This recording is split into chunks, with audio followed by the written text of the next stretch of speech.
everybody, and welcome to the first episode of Echoes of Legacy. Hope you're having a lovely day today. My name is AlecTheBard, and I will be your Gamemaster today. We're going to really quick introduce our cast. We'll talk about the game a little bit, and then we'll get into tonight's session. So I'm going to popcorn it over to Steph. Why don't you go? Oh, that's me. Hi, I'm Steph. I am Equinoxdice, pretty much anywhere you get your social media, and I make handmade dice and do fantasy TTRPG content.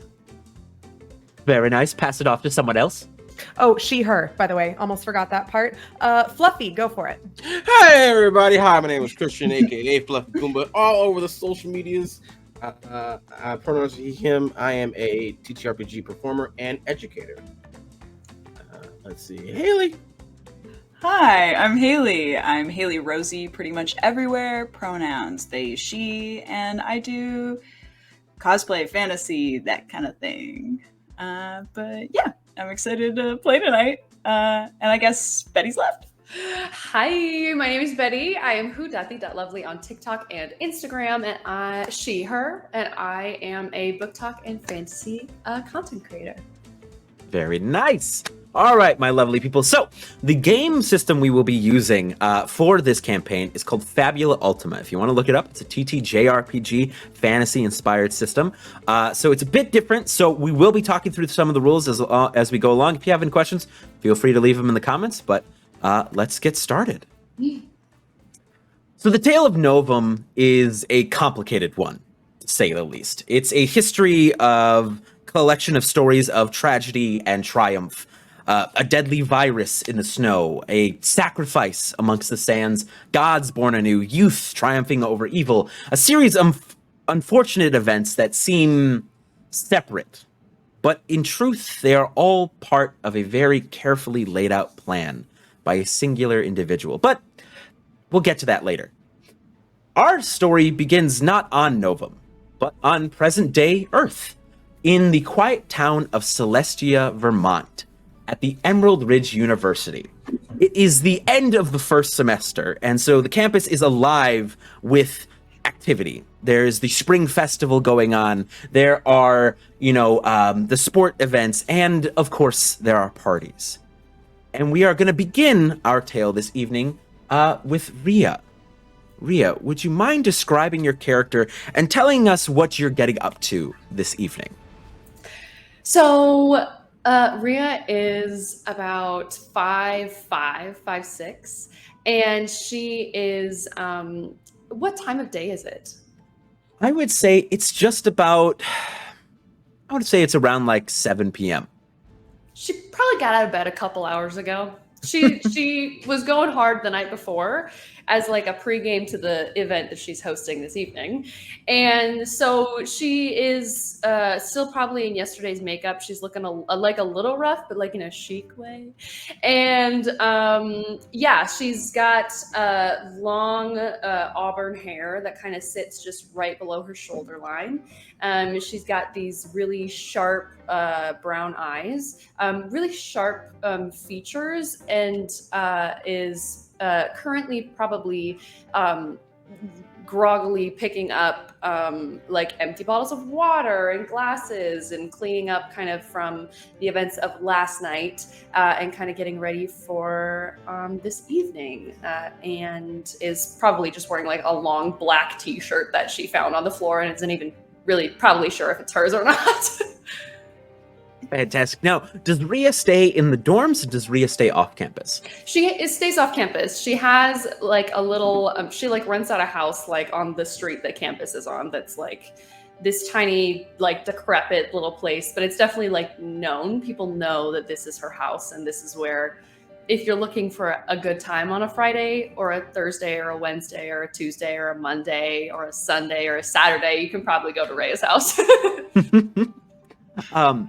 And what is so special about tonight? Why a party tonight?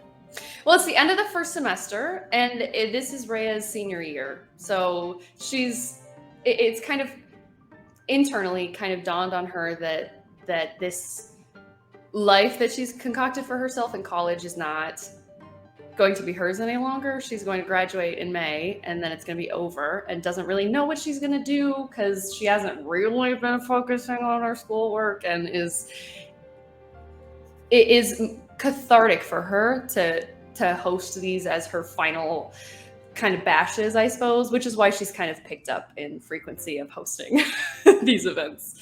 So this is a last night on campus for the first semester, kind of a shindig. Okay. Yeah. How are you preparing for this party? Is there a theme? Is there anything in particular that you want to get up to get ready for tonight? So the theme for this party, she has none of her parties this semester have been busted yet. So this is the blowout bash of the semester. She wants it to be loud. She wants her yard to be full of people. She wants to be disruptive. That is the goal of this party. Okay. And how do you go about making this happen? Well, she is, enlisted the help of, she knows lots of people in the frats and sororities and things. So she's enlisted their help in getting people to come and getting speakers. And she has kind of set all of her furniture to the sides of the rooms. And usually she'll like keep her bedroom door shut or like keep a couple of the doors in the house shut, but it's kind of a free for all tonight. And so she's got food and she's got drinks and she's got music and she knows that if she hosts, people will show up. So she's kind of thrown all of her resources, I suppose, for this last party of the semester here and has tons of food and is just waiting for people at this point. Okay. Can you go ahead and roll me 2d6, please? Yes, I can. Oh, pressure is on. Okay. A 5 and a 3, so 8. 5 and a 3, a total of an 8. So as you're cleaning up the house from the previous night events and getting it set up for this evening, you can't shake your hangover headache. You know what I mean? It's one of those hangovers that's like just right behind the eyes. Just right behind the eyes. Just for some reason it just comes. You were fine when you woke up. Yeah. But for some reason, out of nowhere, just this headache has begun just behind your eyes. Mm. And your phone rings. And it is your mother. Do you answer? Rhea is going to run to the kitchen quick and kind of splash some water on her face and like, hello? Hi, honey. I just wanted to call and check in. I know it's the end of the semester. I wanted to see how everything's going. Your father and I haven't heard from you in a while. So we just wanted to, see how things are going. I'm surprised you answered my call this morning.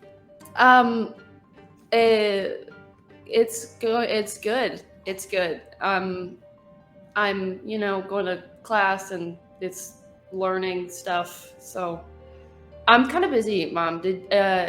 Did you need something? How are you guys okay? Oh, like I said, your father and I haven't heard from you in a while. So we just wanted to check in, see how things are going. I mean, I wish you'd call more.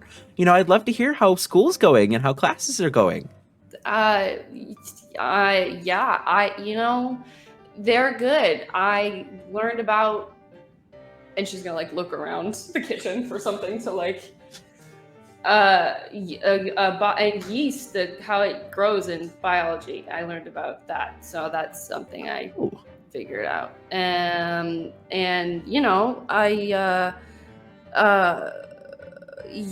It's just so much knowledge I can't even figure out what to tell you about.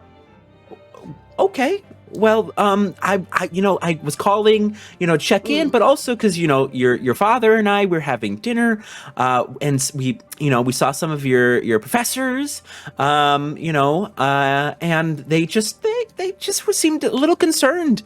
It doesn't seem like you're showing up to classes as much, and making sure, you're on top of things. I mean, you're going to class, right? Yes. Your father and I, donate a lot of money to the school, so we just want to make sure, I can't. You're kind of, and she's gonna like reach for like an empty wrapper. You're kind of like, I can't really hear you, Mom. Are you? And she's gonna hang up. Fantastic. After this phone call, where does Rhea go? She's gonna put her phone down on the counter and like the feeling of guilt has long since worn off for her. So she is going to probably put her phone on silent. She's going to put her phone on silent. She's going to finish cleaning up, and then she's going to go into the bathroom and kind of fix the situation that's left over from last night. She'll probably throw on like a red lip. She'll put on her, like, she's got this go-to like red bandeau with like a loose kind of sheer mesh moment on top. Probably throw her hair up and probably find something to eat before everybody comes over. Okay. And while you find something to eat, we are going to pan over across campus. Jean. Is it Jean or Jeane? I'm going to go. Oh. It's Jeane. Jeane. Where do we find Jeane on this end of semester day? Let's see. We probably still find him in the lab for one of his classes. One of the engineering workshops.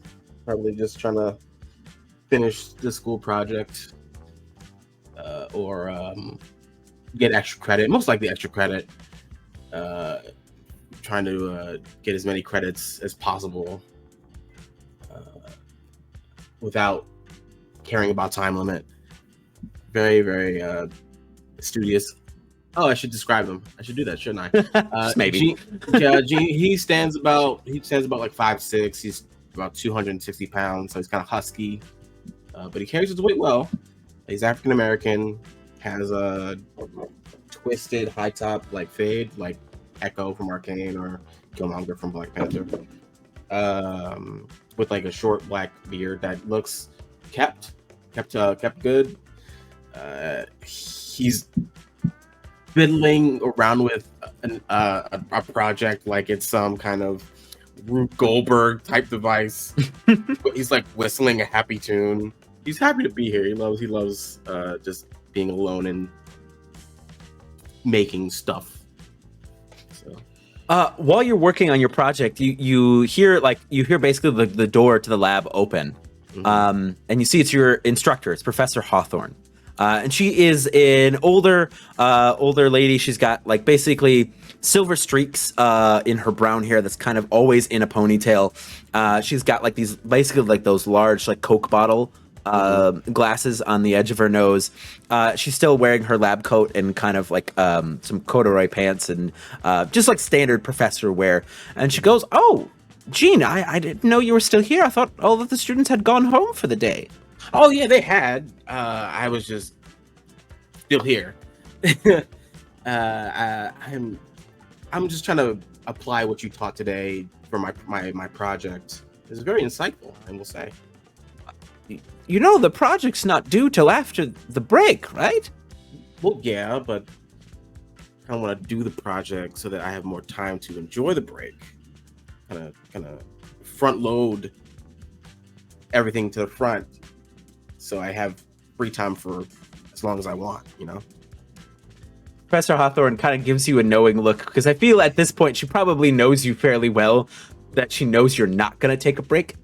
And she's like, well, I mean, all right, but I hope you do have anything fun planned for your break or anything like that? Oh yeah, I'm going to this party. I'm going to a few parties. There's a party coming up. Yeah, oh yeah, it's gonna be great. I didn't know you did the parties and things. Oh yeah, I'm a big social butterfly. It's crazy. Sometimes you just can't get me out of the party. It's a great time. Right. All right. Can you go ahead and roll me 2d6, please? Ooh. Okay. Get that ASMR in there. Ooh, so good. That's the good stuff. That is 2 6s, so that's 12. A 12. So as you're working and talking to Professor Hawthorne, just this headache begins to develop for you, and it's almost like, you know, when you can hear a song is stuck in your head, but you can't hear the song. Do you know what I mean? Like that feeling where like a song is there, but you can't articulate it at all. It just feels like this kind of repeated almost drum in the back of your head, and you just start to develop a bit of a headache right behind the eyes. I think like he's like talking to Professor Hawthorne. Yeah, Professor Hawthorne. And he's just like, he stops in the middle of it. It's like, he looks at the tools he's working with, picks up some oil. Can this oil expire? Or I don't think so. All of the supplies should be up to date. And she kind of comes over, she checks it. She's like, no, it looks like it's fresh oil.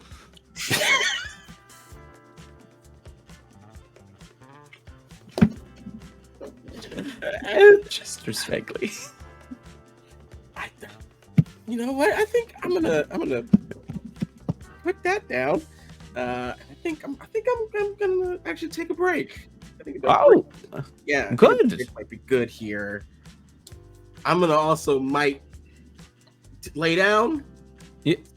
You're gonna lay down here, or do you need me to call like the nurse or something? No, I don't want to inconvenience anybody. I'm just like, suddenly like something hit me, like a truck, like a song that I don't know, but I do know. It's a, how could I? Yeah, I'm gonna lay down. I mean, just gonna just lay down on the floor. Just lay down on the floor real quick. And she goes, Do you need a blanket or something? Or you have one? I do. I take naps in my office quite often. One moment. I'm gonna adore a blanket. Wait, what time is it? It's like about 7 o'clock. When is that party? It's at I don't know. The party's at 9. The party's at 9.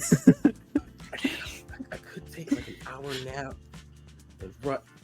No, I'm gonna get up. Are you sure? I got the blanket. Oh, you got. I don't want to. I got my own blanket at my place. I'm just gonna. I'm gonna put this stuff away first, and then like I'm gonna get out of here. Get out of here. Okay. All right. Well, make sure to hydrate and be safe tonight then. I will. And he like takes out like a big old jug of water. He's like, I got it on lock. Good. Very good. Thank you. All right. Well, I will see you when the semester begins again, unless I'll find you in here during the break. But you have a good break then, my friend. Of course. Thank you, Professor. Okay. And she just kind of gives you like a long look before like walking out. Where does Jeane go? I go home. I go to my dorm.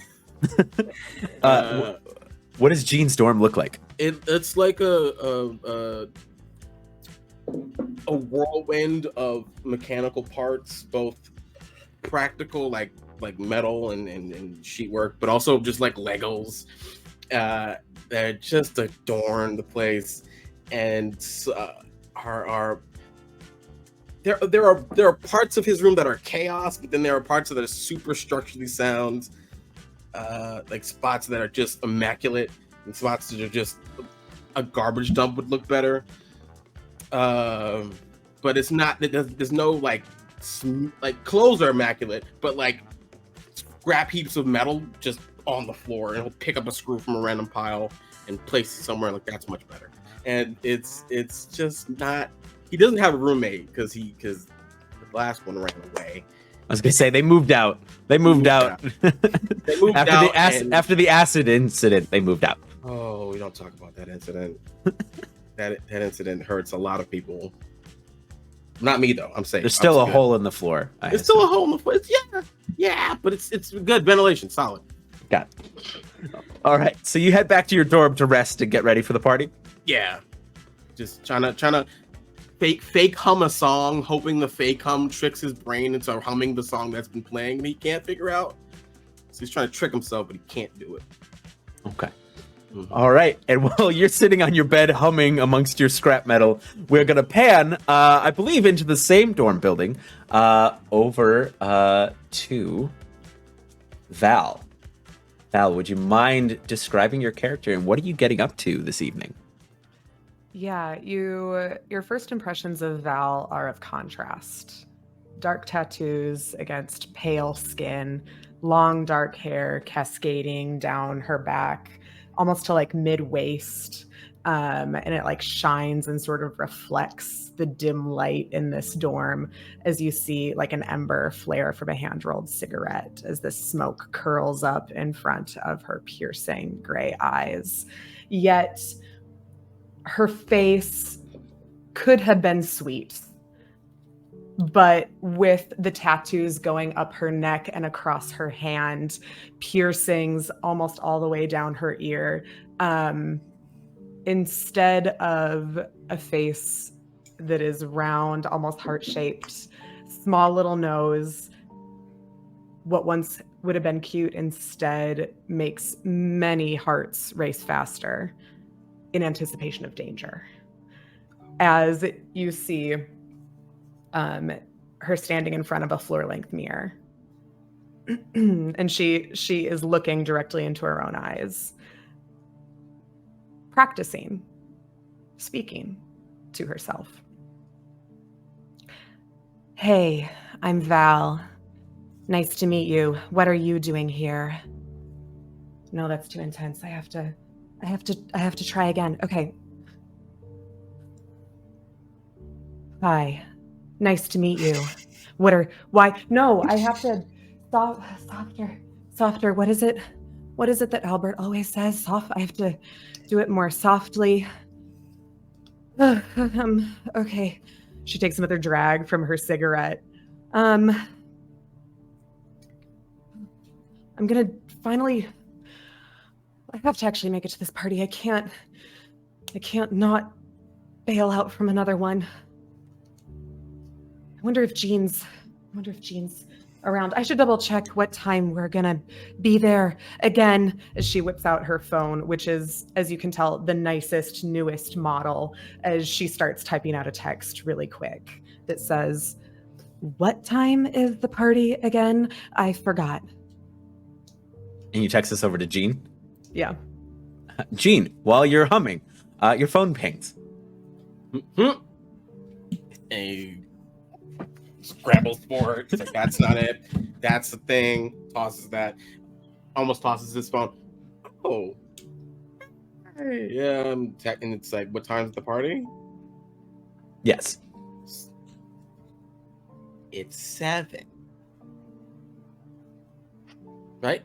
Am I crazy? The party's at 9. 9. It's presently about like 7. 7:30. Yeah, like it's Numbers 7:30. are hard, all right? Numbers are hard. Yeah. It's 9, but we can always show up at 10 if that makes you more comfortable.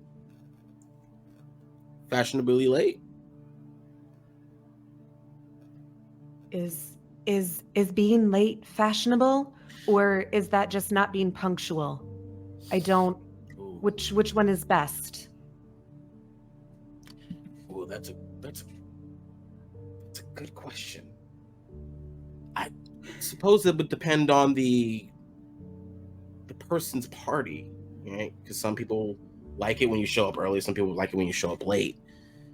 I typically don't really like to show up early because then that's like when they're doing like last minute arrangements, and then you have to help, and it's a whole thing. And this is a long block of text. That's just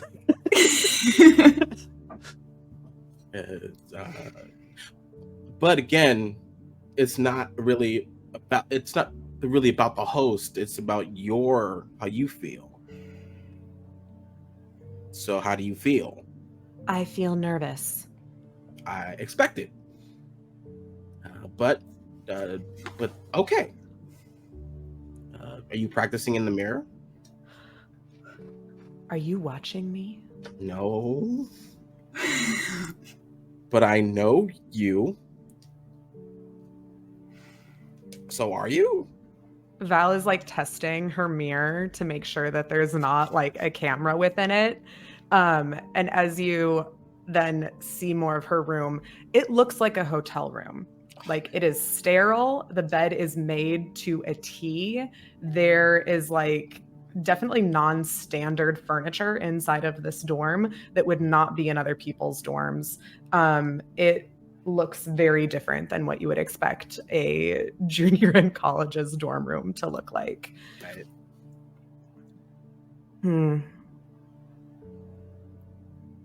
Well, all right. I'll I will be promptly at your room at 9:50 because it will take us 10 minutes to walk there so we can arrive right at 10 p.m. when it is fashionably late to arrive. Oh. So you catch on quick. That's good. That's very good. Big old gif of someone going. It's the guy eating ramen, leaning out, giving the thumbs up. Got it. Val, can you roll me 2d6, please? Oh, sure. That is a 1 and a 6, so a 7. 7. Just maybe it's the stress of tonight or something. You're not quite sure, but just you've developed this headache. Just in the just behind the eyes. She's gonna look at her cigarette, put it out. Maybe I need to switch it up a little bit. Okay. She's gonna walk over to like her vanity and pull out a decanter of like brown, like golden brown liquid that's just straight whiskey, and is gonna pour out herself a drink and sit and sip that to try a different way of calming her nerves before the party. All right. While you drink your whiskey and the two of you get ready to become fashionable late, we are going to pan one more time over to Peter. Peter, where do we find you? Do we find you in the dorms? Do we find you off campus? Where do we find you? Because it's about to be break, we'd probably find me in my dorm. I have a speech and debate meet that's over break, so I'm kind of preparing for that right now. If you're going to look at Peter, she has like a dirty blonde hair. It's usually pulled into like a low ponytail. Tendrils are usually out everywhere. She has a almost like Pinterest vintage fashion. Like if you were to Google search dark academia, that's what she's wearing. A lot of oversized sweaters, plaids, flannels. That's her kind of vibe. In her dorm room, it has pretty much all the dorm furniture that it came with. She has her textbooks there. She has a plant on top of the bookshelf, and she did put up fairy lights. So besides like her little like cooking utensils and like other little dorm necessities, it's pretty much the way it was when she got it. But yeah, she's on her bed right now, reading over a couple books, just taking notes and preparing for her speech. So your phone buzzes while you're preparing, and it's a text message from one of your speech and debate friends. That says, "Yo, we got invited to Rhea's party tonight, 9 p.m. Here's the address. You down? ? I pick up my phone. I'm gonna text them back and let them know, hey, that sounds pretty cool. I am 20, and if I get caught, that's gonna be on my permanent record, and I don't really want to risk something like that. But thanks for the invite. They text back, they go, "Permanent records are a myth. Rhea's famous for their parties never getting busted. We'll be fine. You can have soda." They have soda there? ? Yeah, of course. I think that's what they mix alcohol with, right? ? Okay. I assume everything came pre-mixed. If you think I should go, I can come. I mean, I think we should try. It might be fun. Where is it? And like the guy pings the address. It's like a 10-minute walk from your dorm. Okay. I thank him. And now, yeah, I guess I'm gonna worry about what I'm gonna wear. So I go over to the closet. I have like button downs and cardigans. I probably look for something like a cardigan with like a floral design, because I'm pretty sure that's pretty in right now.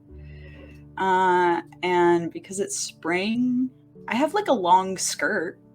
I like a long plaid skirt, so I think I go with that. It is an incredibly long process. I'm looking in the closet for like 45 minutes. So it's pulling now things like out. 8 p.m., 8:15 at this point. Ugh, okay. Great. I'm gonna make my bed before I go. I don't want to come home to a messy dorm. But yeah, I guess I spend my time before that. Oh, I have to do my hair. I'll do. Again, it's gonna be a long process. I sit in front of like the full length mirror, and I'm like trying to braid it, and I keep going back between like a Dutch braid and a French braid because those are the two braids I know, and I don't know which one is like. I'm probably gonna go with Dutch. that seems hipper than like the French. It seems more fun, so I go with the Dutch braid. But I keep looking at my phone to see maybe if my friend decided to cancel.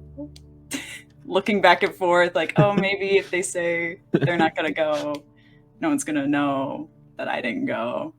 It's now like 8:45-ish, and he's like, "Hey, I'm on my way. I'll meet you there." Okay, yeah, I'll see you there. Yeah, and I guess I'm gonna have to head out the dorm. I take my purse. I've got like aspirin in there. I've got like a lip gloss. I have tampons. I'm like prepped. Hand sanitizer, nail clip. Yep. Mm-hmm. Yeah, you get it. Can you roll me 2d6 as you head out the door? Yeah, of course I can. 6 and a 2, so 8. 6 and a 2, 8. You just, for some reason, you get like not so much a headache, but just lightheaded on the way out the door. I take my water bottle out of my bag and I take a long sip before I continue my way. Okay. You begin to make your way over to the party. We're now going to pan to the party house. Rhea, how's party prep going? Because it's about like 10 minutes to party time. What does the place look like right now?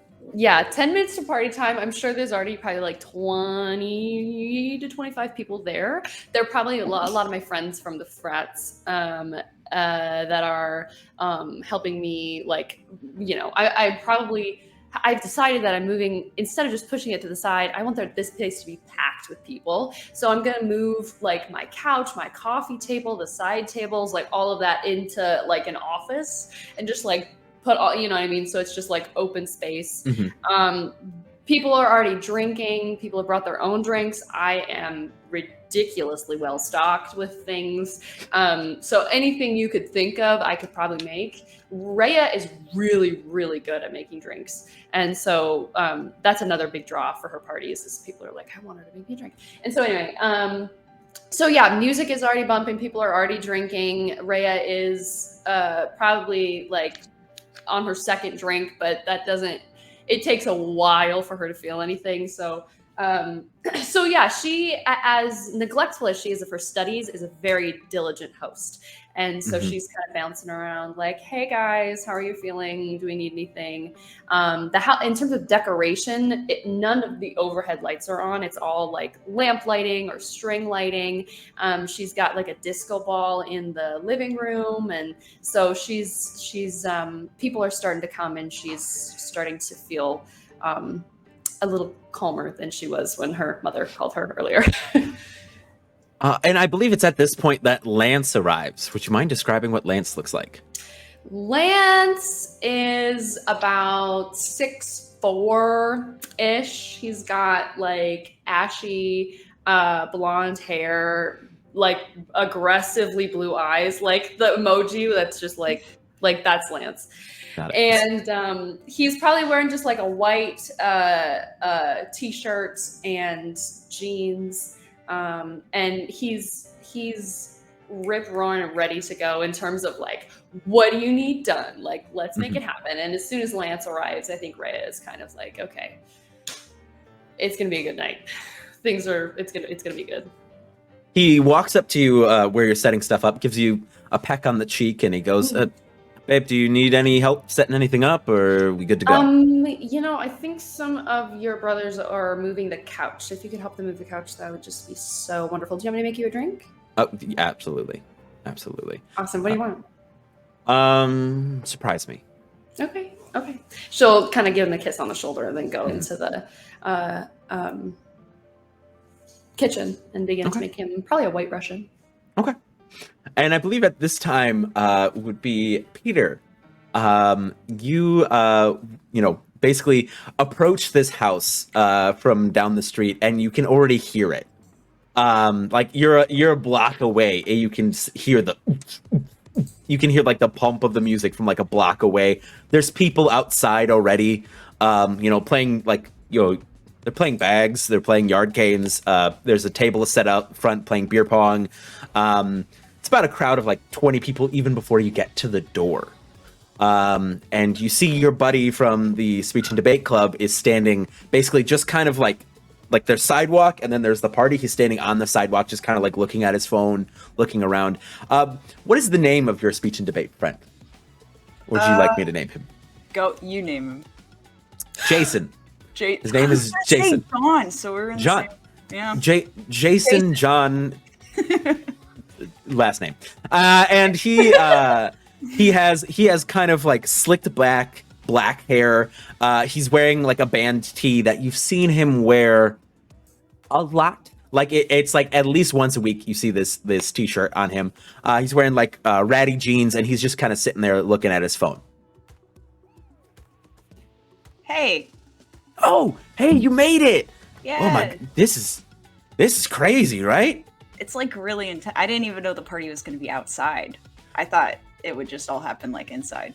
I've never been to one of these. We usually just play Xbox on Friday nights. So I've never been to one of these, so I didn't know that either. Yeah, I've like seen stuff like this in the dorms, but like you're not supposed to do it in the halls, so like I assumed it's kind of contained, but this one's not contained. No, it's a lot. Have you got inside yet, or no? I was waiting for you. And the rest of the speech and the debate team should be along soon, I guess. Oh, they're coming too. Okay, cool. Yeah. Well, so we sort of got invited, but like basically like a conversation happened, like where the party was like mentioned. So like we could probably go in and it'd be fine. There's like a bunch of people out here. They're probably not even gonna notice, right? You think they have a list? Oh, if they have a list, we're not. I don't know. Should we knock or? Do we knock? I think we should probably like knock, and then we should probably ask to make sure it's okay that we're here. Because I don't want to be like a party. Like if a bunch of us show up, I don't want to like ruin the vibe or anything. Right. Well, I guess we can go knock and check. I guess. Yeah. Okay. Okay. You go for it. Yeah, of course. And he begins to like make his way through like the crowd of people that are like already boisterous, loud. Some of them are already drunk, and make their way up the steps. And Rhea, you see like your front door is probably wide open. Yeah. Oh yeah. And you see this pair kind of just standing on the front porch, and they just kind of like you see this guy just kind of knocks.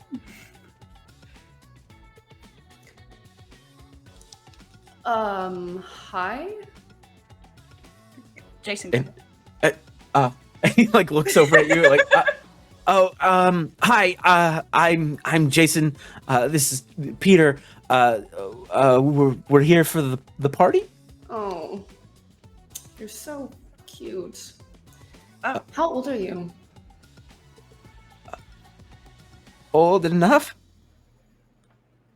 to party?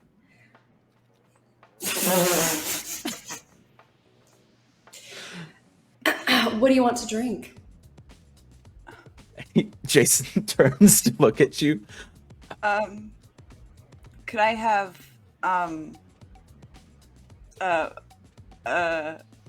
mojito? Okay. Make that too. Yeah. Okay. Come on in. I have snacks, guys. And are any of your little friends coming? I mean, if You go. yeah, if there was like a, we didn't want to like intrude on your party because we tangentially heard about it, but I didn't really want to like, if it wasn't the vibe, we can totally head out and do our own thing. I didn't want to intrude, is what I mean. If there was like a list or. Oh my god, you're adorable. Wow, this is gonna be fun. Thanks. Come on in, guys.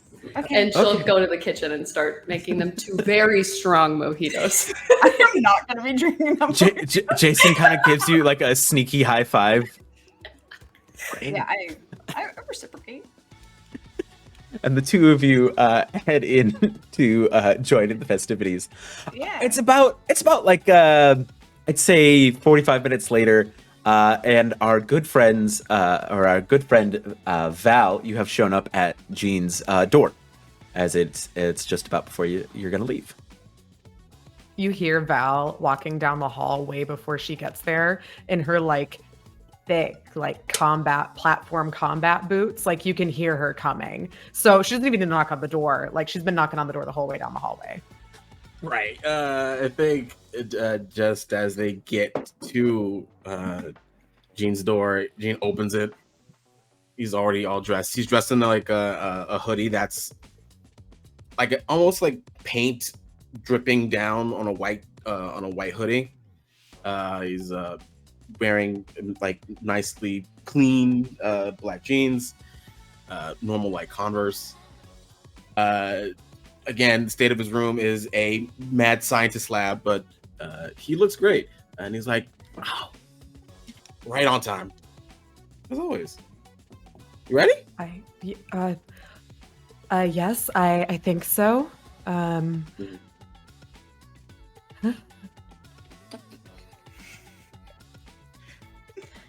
so proud of you for even coming out here to go with me to the party. Well, you're doing if great.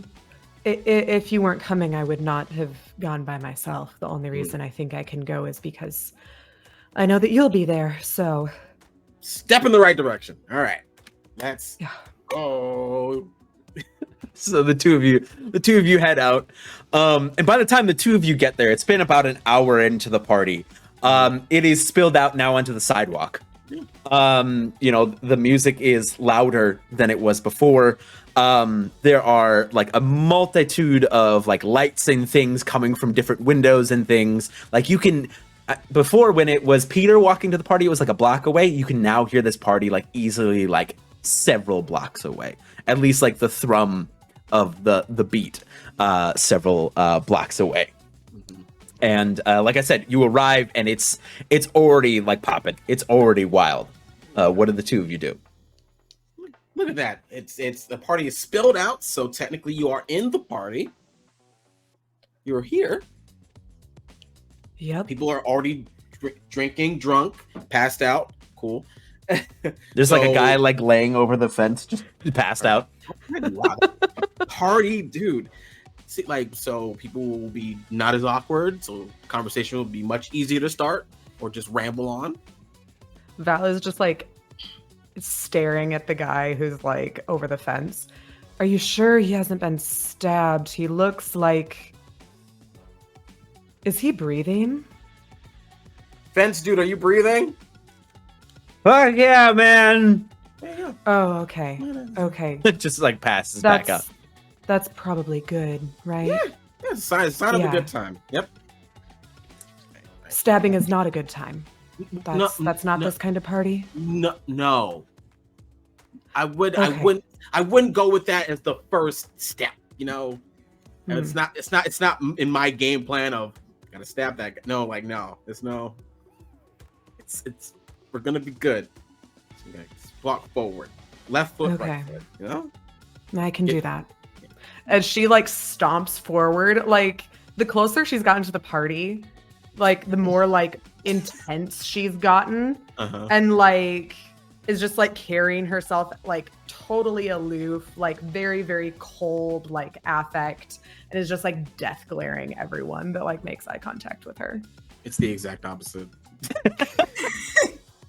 just like already saying hi to people, already like taking cups, not drinking them yet, but like going and it's like right behind them. It's instead of a scary bodyguard, it's just a aloof, charismatic jester. Instead of scary dog privilege. Yeah, It's aloof jester privilege. aloof jester. Yeah, and just walking towards, I guess, the party's entrance, even though the party's everywhere. Right. You make your way up the steps, and again, like the porch is crowded as well. Like this front porch area is also crowded. You make your way in, and say the amount of people that are inside this house would be a fire hazard would be an understatement. As it's just people packed into this place, drinking, partying, dancing, playing games. Where do the two of you head? How about a drink? Want a drink? I could do a drink. Yeah, that'd be good. You know what you want to drink? Or you just ready for anything?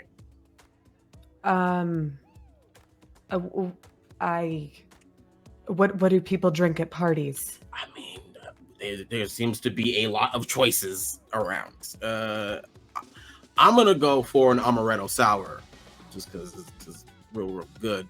But there seems to be some beer. I think that person has a mojito.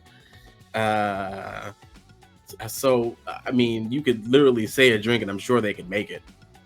Okay. What's the most emo goth drink you can think of? I don't understand the reference. I'll just come with you so that I can. I need to make them watch them make it. Just Of course, yeah. I mean, Yeah. totally makes sense. This is gotta make sure you're getting what you want. You can't not. Oh, That's- I was thinking of the poison. You have to make sure no one's poisoning your. I mean, Your drink. technically, alcohol is poison. Technically, if we're gonna go That's with true. technicality. That's true. But if you mean like extra poison, like what's a poison you think they're gonna pour into your drink? This would just be a very easy place to assassinate someone. Is all I'm saying. I mean, you're again not wrong. But technically, I don't think anyone's a target. What, would somebody be a target here? Val walks away. Oh, I'm gonna follow. That's not an answer. Like the crowd before Val parts like the Red Sea, just because of the death glare, like they just part to like scoot to the side. Do we still find you at the bar, making drinks? By the way, Rhea. Yeah. This is kind of where she feels useful. So yeah, absolutely. And she wants to make sure everyone is well intoxicated. So yeah, in like the jankiest plastic cups you can fathom, she's making people all kinds of drinks.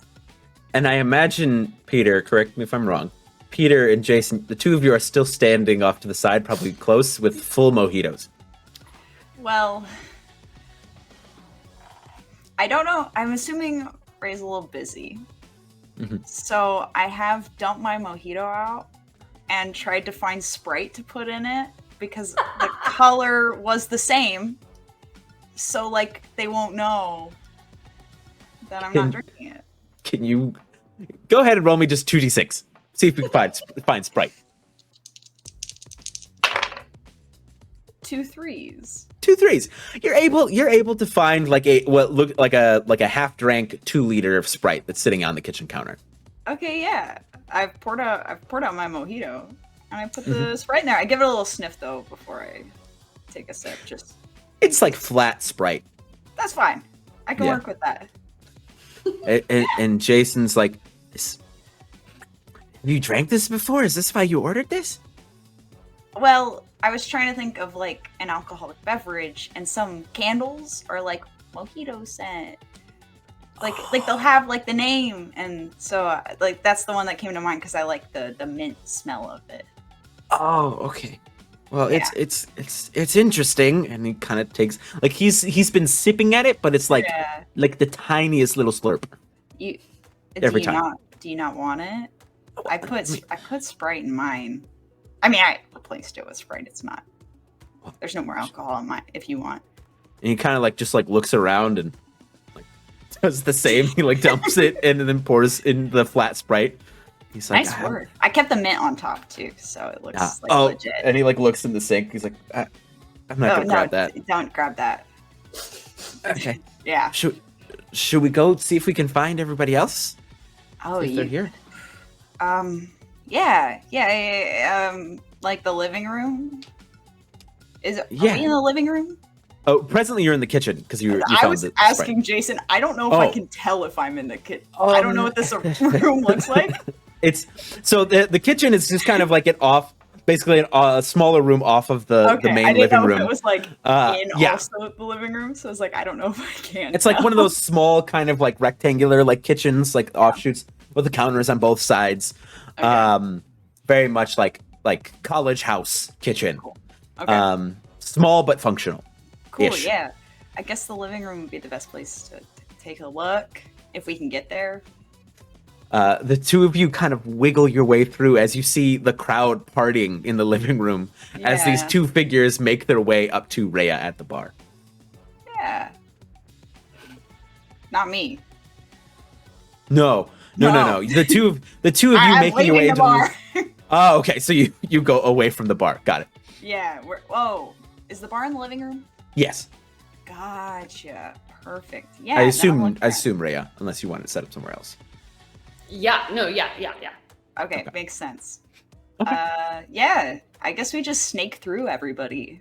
I'm like, if I can't tell, I'm tapping people on the shoulder because it's kind of dark in here, so I'm not totally sure if some of the people that I'm behind are the ones from speech debate or so. Just checking, going through. I guess my next stop would be outside if nobody's in the living room because it's quiet out there. So you turn around and Jason's gone. Oh. He's in the crowd somewhere, but he's gone. I pull out my phone. Mm-hmm. I attempt to call Jason. and like he answers, "Hello." Are you like in music the? Are you in the What? living? Are you in the living room? I can't hear you. What was that? The living room. Are The you bar. in Meet it? you at the bar. Okay, What? the bar. The bar. I go. Okay. I All hang right. up. All right. I hang up and I head over to the bar since that seems like what we said we'll do. And while you're doing that, the two of you, Val and Jeane, you reach the bar, and Rehya is behind the bar. Hey, you making the drinks? Yeah, this is my house. Oh man, you had a great party, fantastic crowd. I don't think I've ever seen you here before. This is my first time actually at this party. Jeane McKnight, nice to meet you. Rehya, nice to meet you. Wonderful. This is my friend Val. Hi, Val. Hi. Amazing. Drinks. Amaretto sour, if you got it. Absolutely, Val. Old fashioned, please. Love it. All right, give me just a second, guys, and she'll start That's making good. them. Good choice. And a guy walks past the two of you at the bar, going, "Hello, hello," as he like walks like into the kitchen and away. That can't be good for reception. That's gotta be. You think you'd go outside to talk to somebody on the phone? And I believe at this point would be when Peter, you arrive at the bar as well. Yeah, I'm gonna be looking for Jason. I have my phone out and I'm kind of like looking around because I assume he'd have his phone out too. He's nowhere to be found. Oh. He's mixed amongst the people. I guess I'm gonna. Jeane looks friendly. Mm-hmm. I'm gonna tap Jeane on the shoulder. Jeane turns around. Hey, hi. Hi. Can I help you? Yeah. Have you seen a guy in a band shirt? Got a Here? band shirt. Yeah, he would have been at the bar. Been at the bar. Here, yeah. Can I get any more clues? Yeah, he's like taller and he had darker hair, right? Yeah, slick back black hair. Yeah, like dark black hair is like slick back, and he's like, torn up kind of jeans, Mhm. and he would have. I'd assume he'd be off the phone since we got off our call, but like Mm. he said he'd meet me here at the bar. I think. All right, so tall, slick back hair, Yeah. ripped up jeans, Yeah, not on phone but off phone. maybe. I mean, yeah, I think so because we said we meet at the bar, Okay. and so we're here. Were you looking for him earlier and you called him? Yeah, I called him like a little. Like, How's that guy? I think he was going that way, but he got kind of swallowed by the crowd, and I didn't see him again. oh, So he might have been eaten. eaten? I'm Oh. kidding. I'm Yeah, kidding. I get it. Yeah. No, I totally got it. No Got it? worries. That's Yeah. good. That's good. Yeah. But like, thanks for the help. I guess I'm gonna go try and track him down. I'd be careful. These Why? these crowds can kind of get whirlwindy. Yeah, Yeah. it's like pretty intense right Oh, now. yeah. So Oh yeah. You just gotta Is go it- with the flow. is it gonna get worse? Do you think? It's like what, like 10:30 ish. So do like, you- I'd assume. Do you want comfort or do you want the truth? Can I get? Those aren't together. You can't get those at the same Well, time. I'm kind of getting your vibe here. Is this your first time at a party like this? Yeah, yeah. Hence the comfort or truth part. Oh, yeah. I guess the truth then, because I'm not really comforted by the asking if I need comfort. So, Considering the radius of the party has expanded, since I'm Mhm. guessing the start of it, that What? might just get way worse or better depending on your disposition.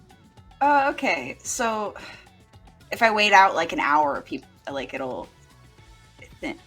start thinning out at like 11:30, 12. No, opposite. Opposite. I was hoping like maybe like even if it was just like a little bit of people gone, maybe I could go find the people I was looking for. When do you think it's gonna thin out? Like When do you think the party? When is the party? When do these parties typically end? And I'm gonna look over at Raina.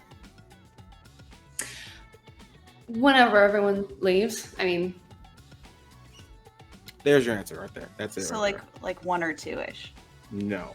Okay. how'd you like your drink? Oh my gosh, it was really good. I Yeah, appreciate Was it. it? Yeah, it's really good. The ice melted really fast and it's still full. No, I had like a couple sips. Somebody helped take care of me in the kitchen. So I just refilled it with like some stuff I found on the counter. Can I roll and or simply deduce that they did not drink this drink? Because of just your bartending history, like you see, like you had poured a mojito, right? That was like basically had all these things in it, and now it just looks like a flat glass of Sprite with some mint on top. Nice. Yeah, like I drank the whole drink already. So, and people got it fixed. Like I got more drink now. So your drink was super good. I actually came back to the bar so I could get another one. Oh, yeah, let me get you another one. Yeah, I'm sorry this cup has stuff in it. But another one would be great. Thank you. I'm just gonna lean over to Val. It's like, see, that's the awkwardness. See, not everyone is as awkward as you. You are much better off. You got this. I This is- am. Yeah, you got this. You can start a conversation like. All right. I guess. I guess no time like the present. Nope. Val's gonna turn to Peter and be like, "Hi, I'm Val. What are you doing here? I mean, Uh-huh. Ugh. Hi. Who are you? I'm Peter. You're Val.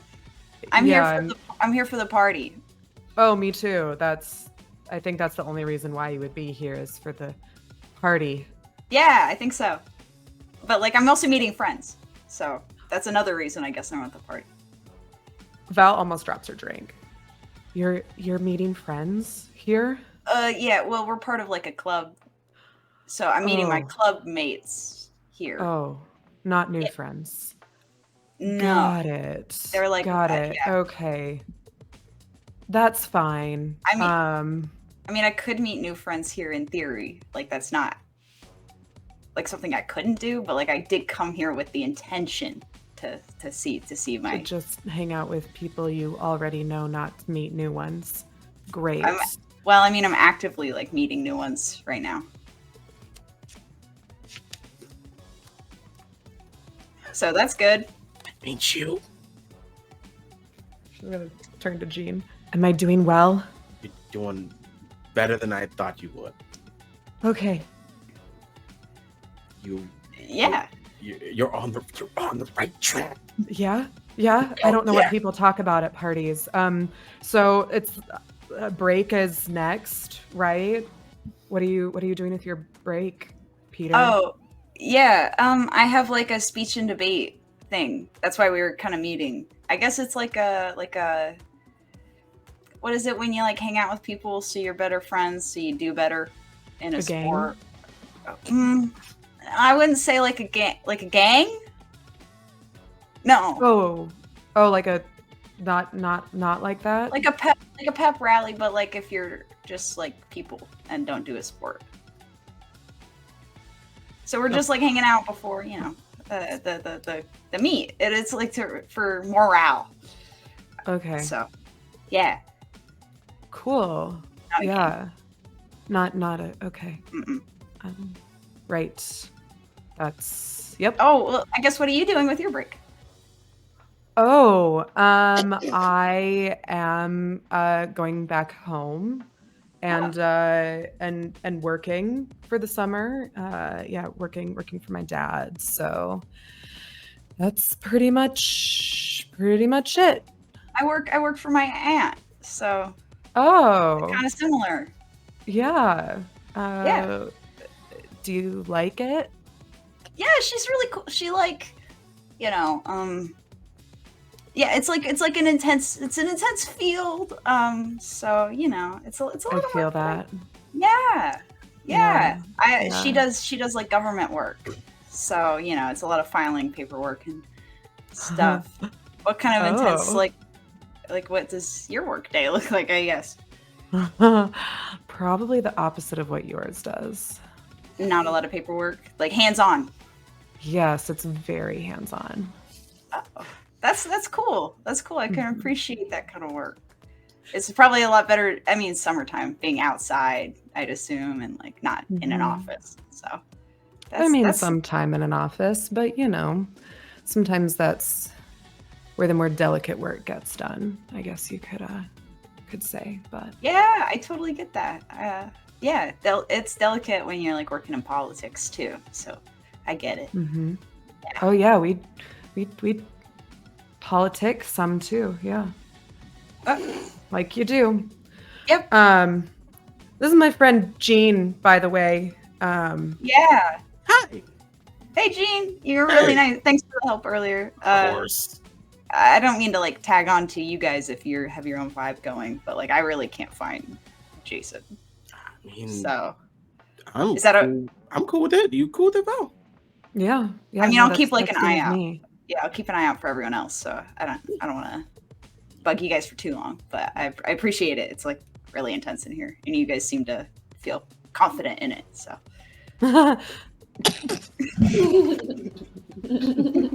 Rehya, while this display is happening in front of you, what are you doing?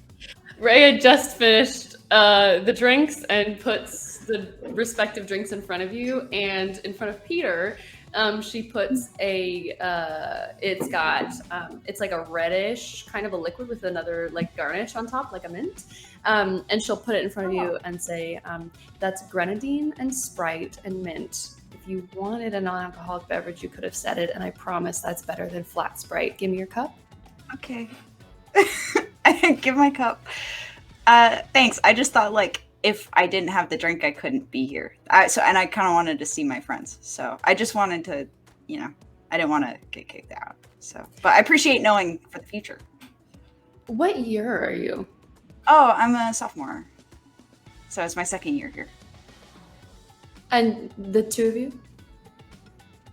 Oh, I'm a junior. Junior. What year are you? Senior. So Oh. So you're like almost done. That's cool. yeah, that's a word you can use to describe that. Yeah. Yeah. It certainly is. Yeah. Yeah. Is that not the case? What are you Is there studying? Deflection. Love it. Mechanical engineer. Oh. What about you? A business. Solid. Yeah. Solid major. Yeah. cool. Learning a lot. Mm. Yeah. Totally. So are you guys here over break? Are you leaving? Oh, I'm just gonna be hosting some more over break, so if you wanted to come over, you could. Oh, I mean, yeah, I'll be here. I'm gonna be going home, so I won't be here. But I appreciate the invitation. That means a lot. Yeah. Okay. Is it okay? I mean, it'd be easy to just, get a car to drive me the 45 minutes here from home, so that'd be fine. Where are you from? From this largest city near to this made up college that we're going to. Whatever the biggest city is nearby. Yeah. Love that capital city of capital city. The Vermont. Capital city and state. Yeah. Montpelier, the capital of Vermont. Montpelier, that's how you say it. Mount Pillar. Montpelier. Montpelier. Yeah, I'll be between Montpelier and New York City, depending on where I'm needed. Can you all roll me 2d6, please? Oh boy. This group is a power trip. Jesus. This group is a lot. I got a 9. 9, okay. 3 and a 6. 10. 10, okay. 8. 8, and a 5. Oh, buddy. So, Rhea, you notice it first. As you're kind of not so much enthralled, but interested in this conversation that's happening in front of you. The background noise has stopped. And you glance around and everyone is gone. And then it's slowly, like, in order of 9, then 8, then 5. It hits then Peter, then hits Val, and then hits Jeane last. Of, like, that the noise of the party is gone. And the people are gone.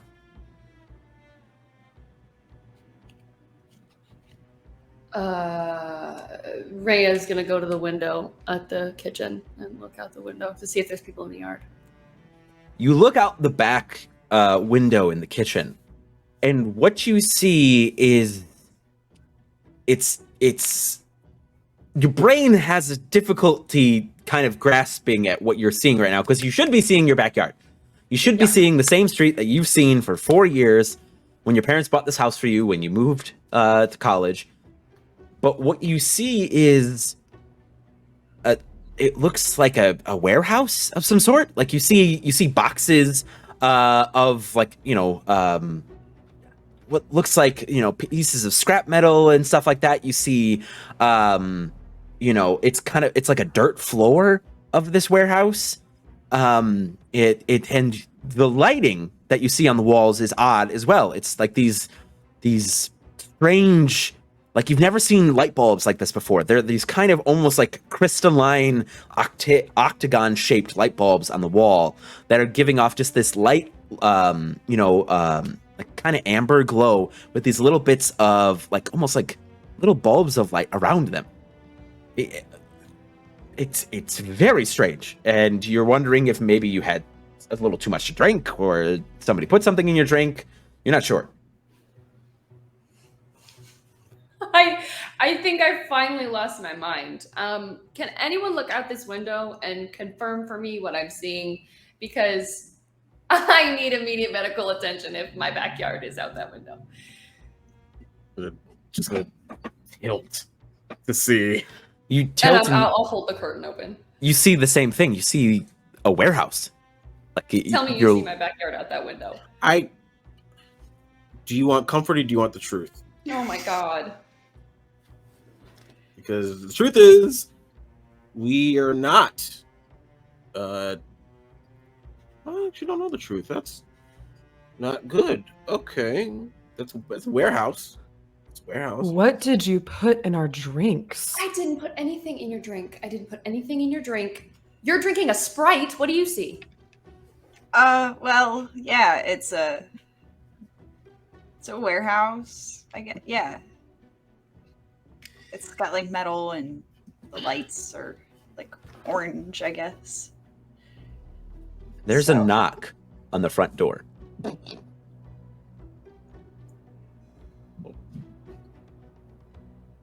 I mean, Raina, it's your place, so. At least they're polite.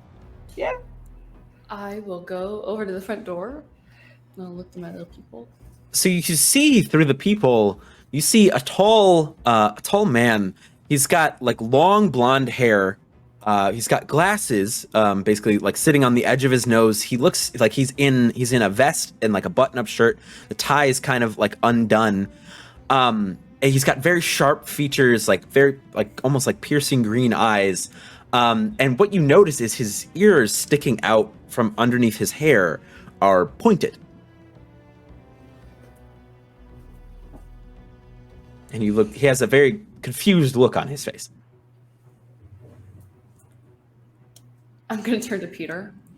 Are any of your friends from the debate club into this weird, like, freaky elf stuff? Because I swear to God, if this is one of your friends, Freaky elf stuff. You mean like a LARP or? No, I'm just. It's not like we don't do like sex stuff in the. I didn't. That's not my Peter. That's not what I'm thinking. I just really want. I didn't want you to have like the wrong idea about what's happening in speech and debate. Do you? Like, yes, some of them go and they dress up like elves and then they fight with foam swords. That's what you mean by freaky, then yes, some of them do.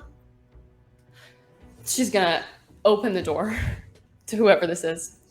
If this is to the person, yeah. I don't know what this is, but you and Peter, and you're never allowed at any of my. What was it? Jason? Was that his name? She'll turn back to you. That's not Jason, but hello. Who are you? And how did you get into my warehouse?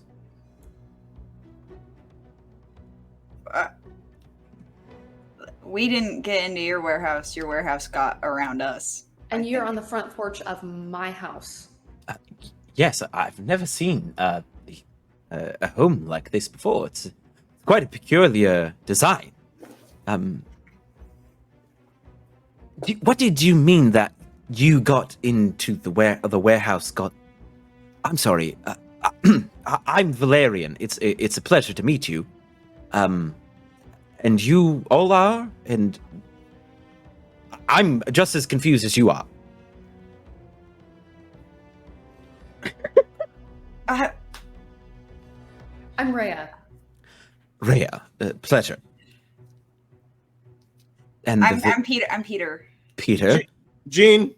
Jeane, very nice to meet you. I don't think they're cops. You should be fine. I was just gonna say I don't know if I should give them my name or not. I'm Val. Yeah, you can have that one. Very nice to meet you. And he's very like you can all see he's very much like looking over each of you, and kind of like your fashion is quite interesting. You are not from Hearth, are you? What is he wearing? What is, so he's wearing very much something similar to like what I'm wearing. He's wearing like a vest with like an open dress shirt and a tie. Almost like think very like 1920s kind of almost like fashion, with a little bit of kind of the vest itself is black. The shirt is white. He's got kind of like a green tie around his neck. He's got you notice he's got like a book like in his hands that is like almost the whole book itself looks like it's coated or like plated in gold. And he's got like very nice shoes. And again, like you all notice the pointy ears sticking out from underneath his golden hair. What'd you say this was? You are in Hearth, the capital of the nation of Six. So like not Vermont. Vermont. Is Vermont one of the cities in the Deadlands? I have never heard of Vermont. Question. All right. Yes. What's this planet's name? Novum. Cool. We're not on Earth. Cool. Oh, that's not true. Oh, you're planeswalkers, are you? You're from another plane. To planes here. Okay. I mean, I guess. Val is gonna Go kind of on. budge past everyone. She's gonna like shove this guy out of the way. oh, And is gonna all right. see if she can see like the outside of the house. Like where, like what does it look like out? So you Outside the step into like basically a workshop, a warehouse. The house is basically looks like it's been like planted very much like Wizard of Oz style in this warehouse. And you see lots of different like instruments and things. You see the thing that catches your eye is you see these like little like mechanical like almost like floating little they're like ball like basically like volleyball sized like mechanical little like beings floating around and they're like moving tools and things. And you see like different like stacks of books and you see there are two big windows at the front of this workshop. I don't, this isn't, if this is a prank, it's a really good one. I don't believe this is a prank. I believe you all either by your own acts or otherwise have been transported to a different plane of existence, and that is this one. Are any of you? Oh, yes, Peter. Oh yeah, I forgot I gave you my name. It scared me for a minute. I'm gonna go take a nap. Rhea, do you have like, where would your beds be? I'm sorry, it's like a lot. Oh, you must have exhausted your magics to get here. Yes. No, I'm exhausted. Like period. Oh. So Oh, I'm gonna alright. I'm gonna go take a nap. I think that's. Rhea, can you help me? Peter, I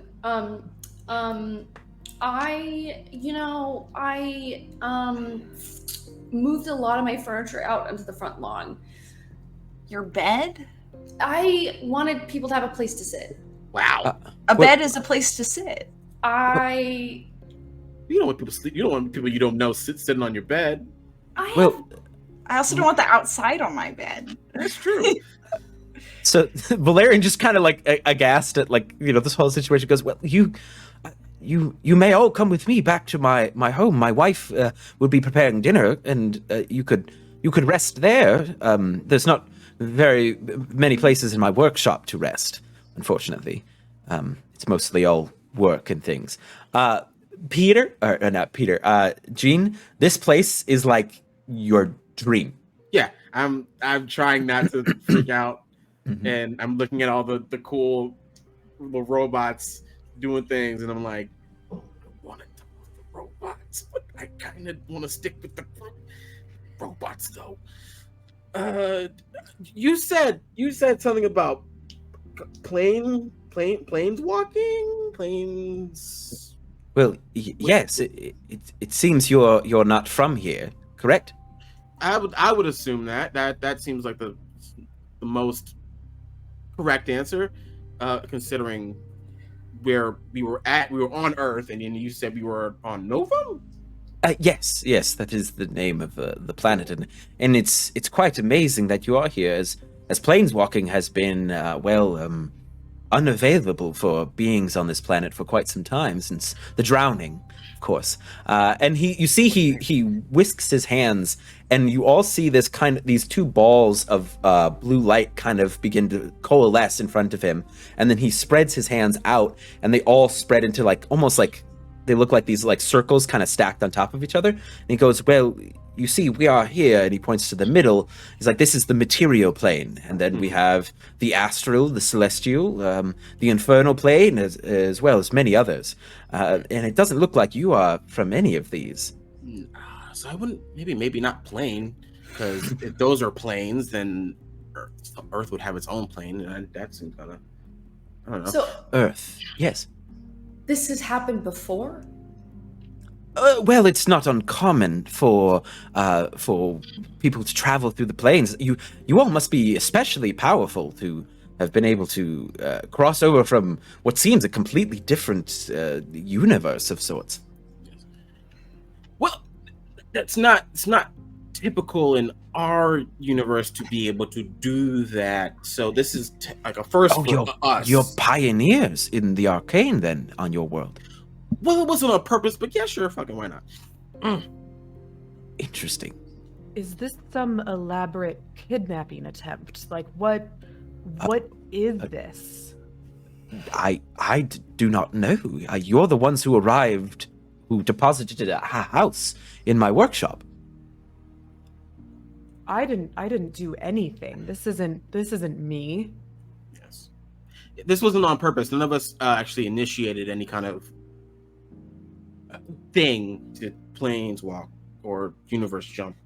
So, yeah. I think we were brought here. Brought here? Interesting.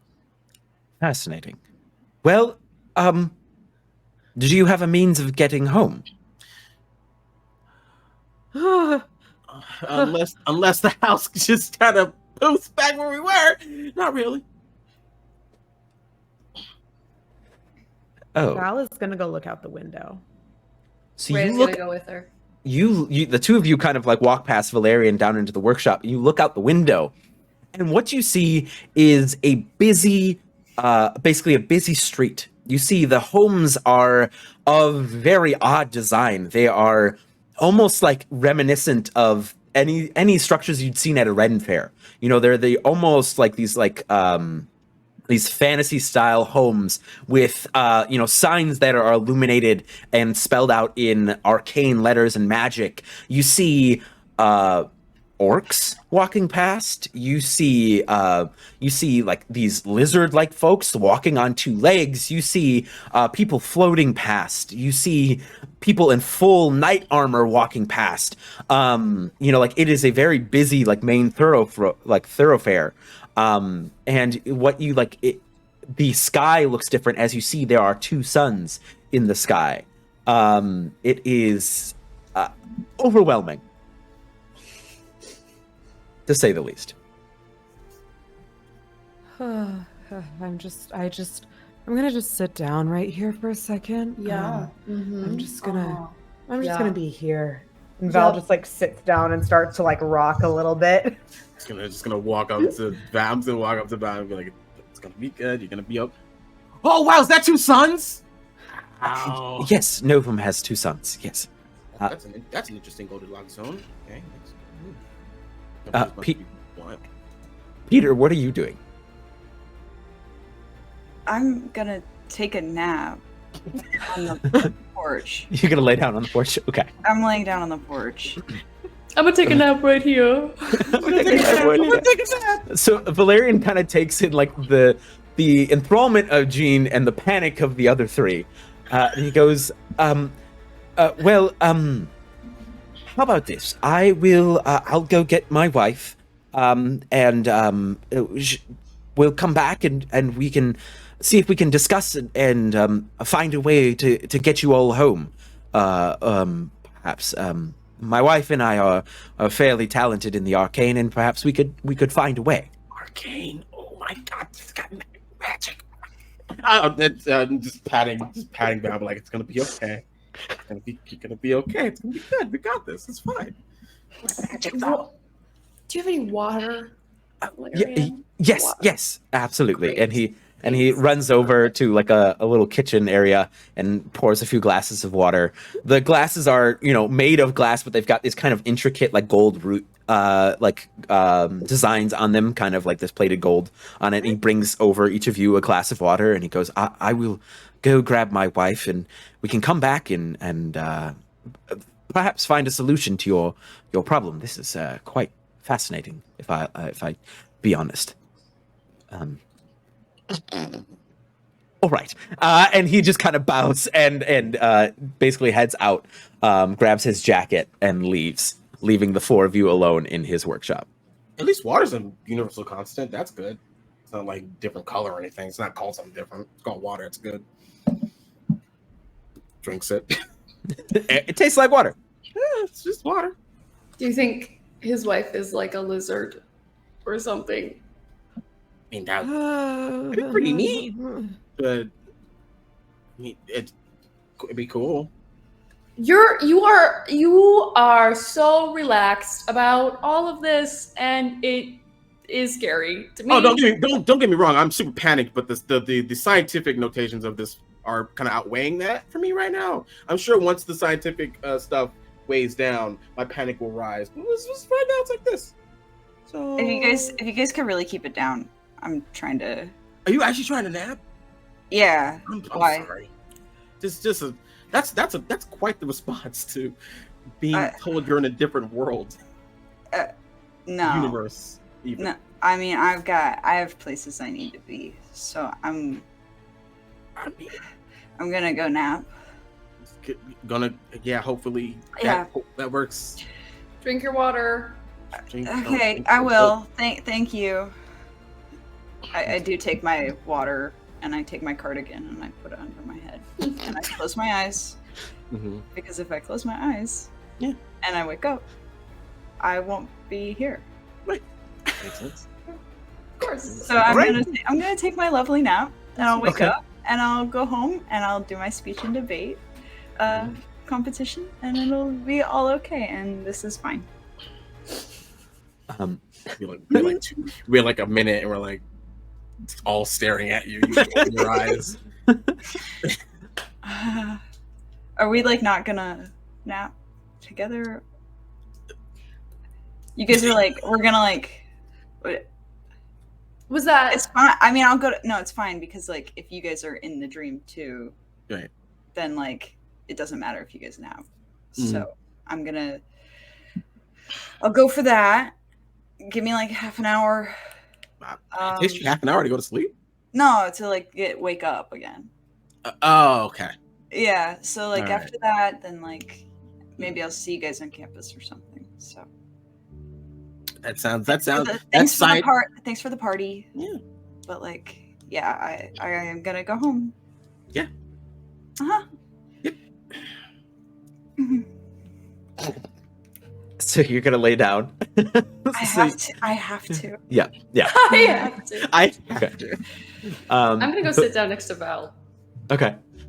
Val, are you still rocking on the floor? Val is like borderline panic attack right now. Like she's like getting real close to hyperventilating, like kind of rocking a little bit and like pulling at the roots of her hair, like trying to ground herself. Hey, Val. Hi. Do you remember my name? Did I ever tell Yeah, you? you're Rehya. Yeah. No, you're like, I really wanted to go to one of your parties for a long time because you're like really cool because you like talk to a lot of people and I want to talk to a lot of people and I want to have friends. So I figured one day I'd go to one of your parties. I did not think it was going to end like this. No, I'm sorry that my party is the way that it is. We can be friends. Do you want to be my friend? Sure. Yeah, let's be friends. Awesome. Why not? We're friends now. Let's Might do as it. well. Great. Yeah. Yep. Oh, Do you need water? We have water. sure. Yeah. Okay. She just grabs the whole water and dumps it on her head. Not what I meant, but do you feel better? Is that better? Is that good? A little bit. A little bit. I'm gonna go. You smell like smoke. Do you want a cigarette? Are there towels Yeah. around? Take a Can I cigarette. I'm gonna go get a towel. I'm gonna guess You see one of the little robots is already on its way with a towel. Oh, look at that. Oh, look at Like that. this little, like it's just chugs over and then like just like boop, boop, it like hands the towel over to you. Okay, sure, why not? Yeah, that's fine. Boop, boop. Okay. And it just like turns back around and putters back the other way. She just like sets it on her head. The door opens while you are having this discussion, and you see Valerian comes back through, and he goes, "They're right in here." And you see a woman follows behind him. She's got dark skin, like basically like a very like large head of like curly hair tied up in a bun. And she's in like what looks like she was getting ready to go out. She's got like a nice evening gown on, like golden bands on her wrists, and she goes, "Oh!" as she takes in the house, and she goes, "Hello, I'm Monroe. It's a pleasure to meet you all. How are you doing?" I light one of Val's cigarettes.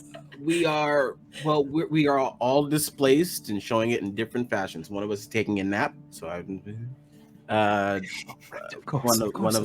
one of us is smoking it up, as you can see, and the other one has like tries to start drying their hair because they just put the towel on their head, right? They just like the towel's just sitting on her head.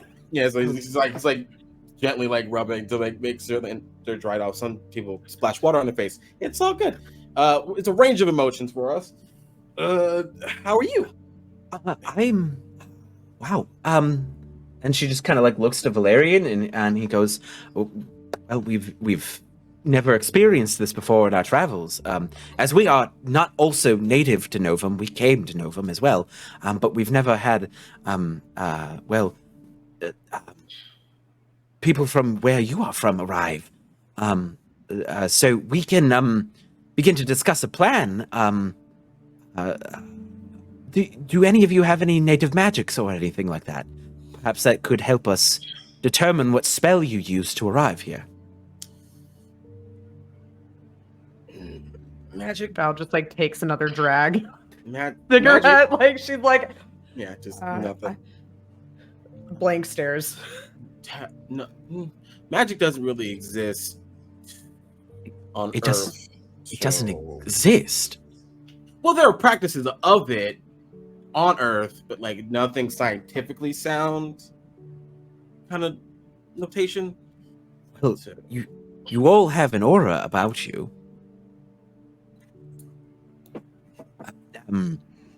Hold on a moment, and he snaps his fingers, and you see this kind of like pulse kind of goes through the air, and each of you begin to radiate like a soft glow. For Val, it would be almost this kind of like deep red orange that kind of radiates off of you. For Rhea, it would be almost like this. The best way to describe it would probably be almost like this deep purple that kind of radiates off of you. Jeane, it's like a bright like yellow color. And you see radiating off of Peter is this almost like dark gray black that radiates off of Peter. And he's like, "You all seem to have magics. I have never encountered magics like yours before. But you seem to have some ability. Maybe that explains how you accidentally arrived here." That's Are new they- to me. Are the colors different things? Oh, I'm so sorry. I thought you were napping. It was loud. Oh, No, it's fine. I apologize. It's fine. Are the colors different? Well, they could be Well, representative of your abilities or your specific schools of magic, perhaps. Okay. Okay, what can I ask what the schools are? Well, there is necromancy, there is abjuration, there is evocation, there is enchantment, there's illusion. There are plenty of schools of magic. Chronomancy. they're elemental magic, which is sort of an evocation as well. Yeah, none of that. We are strictly a scientific based society, planet Earth. Yeah. Fascinating. Mhm. Fascinating. Well, if you would all like to come with us, we can head over to our home where it's much more comfortable than the workshop. And we can prepare dinner and get you at least settled while we attempt to figure out a solution.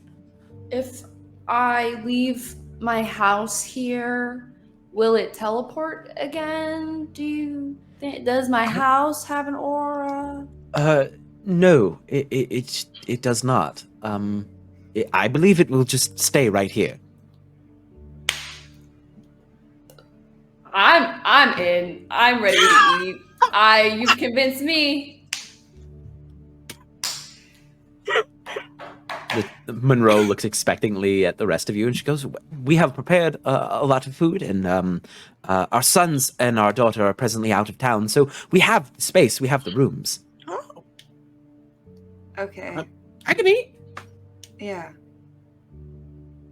That's fine. Why not? Yeah, might as well. I mean, sure. Peter? Yeah, I said that's cool. Oh, I'm so sorry. I should didn't. Okay.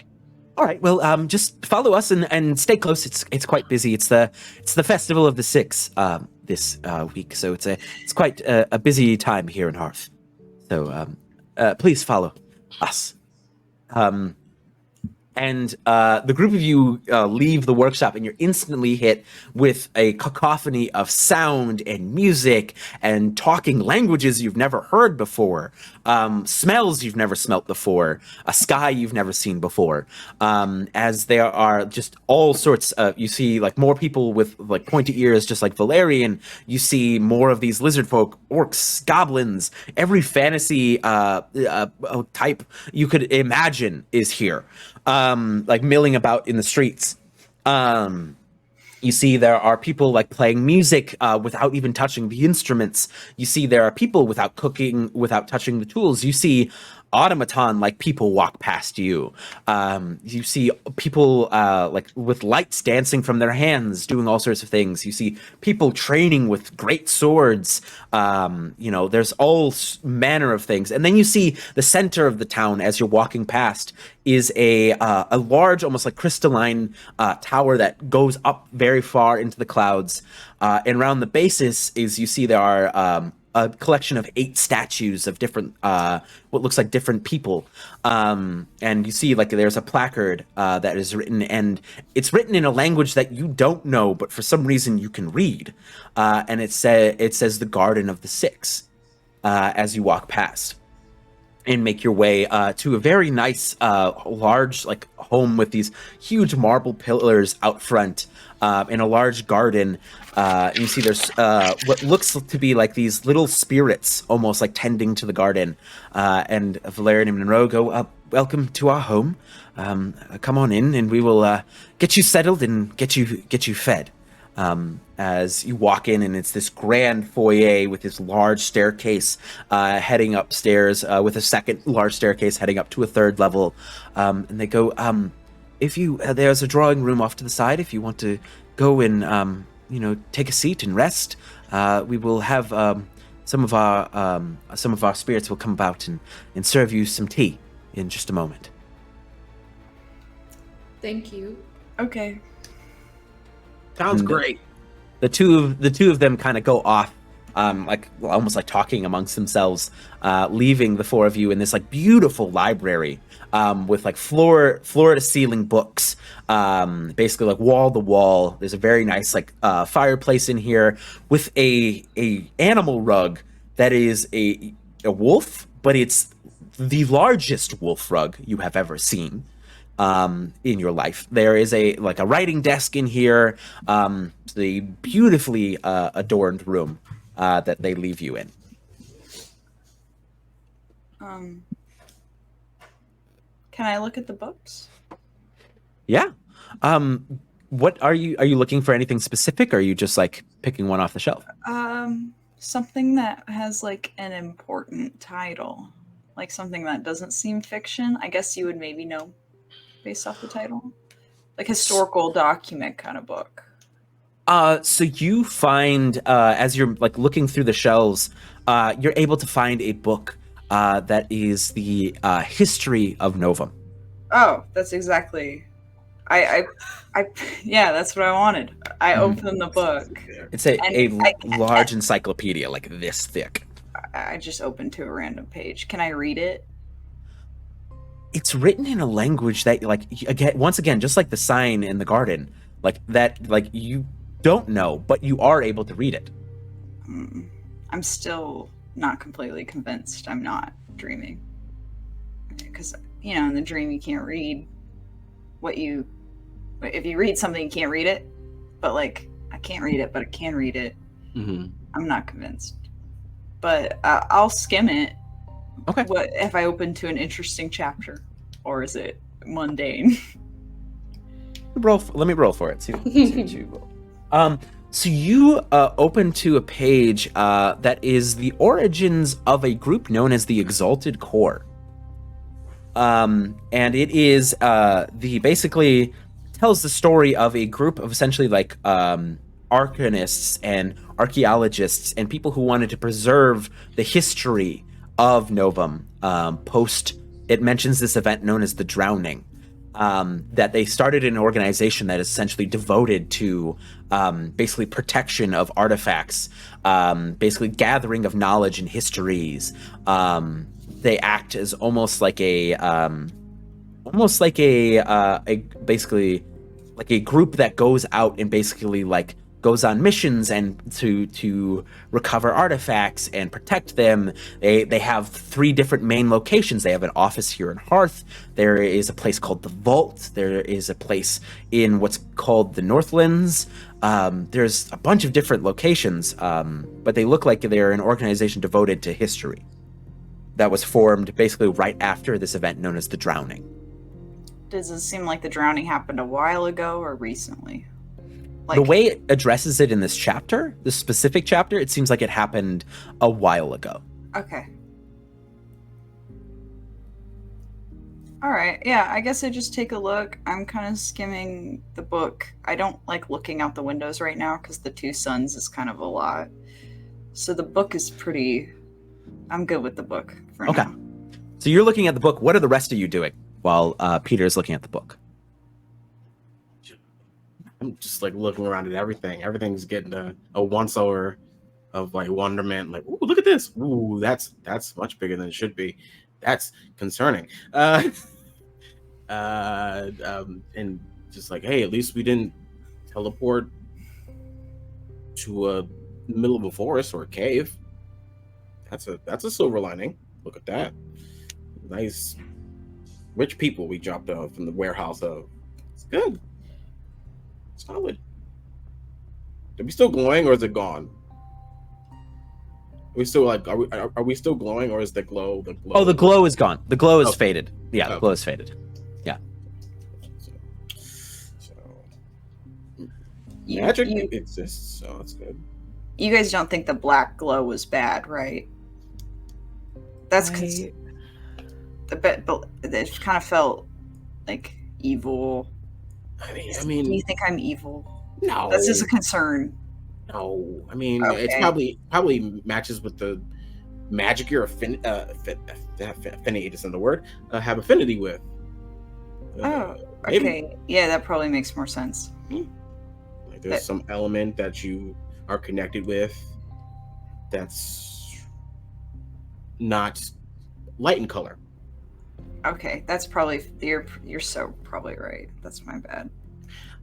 No need to apologize. It's not your bad. I mean, it's a foreign world, universe concept. It's good to take guesses. You know, you're just like really chill with it. So again, panic, but the adrenaline of new things is kind of overtaking that. So I'm just kind of riding that out. Honestly, it's the only reason that I'm not like a total mess right now. So I'm just gonna like latch onto that energy as much as I possibly can.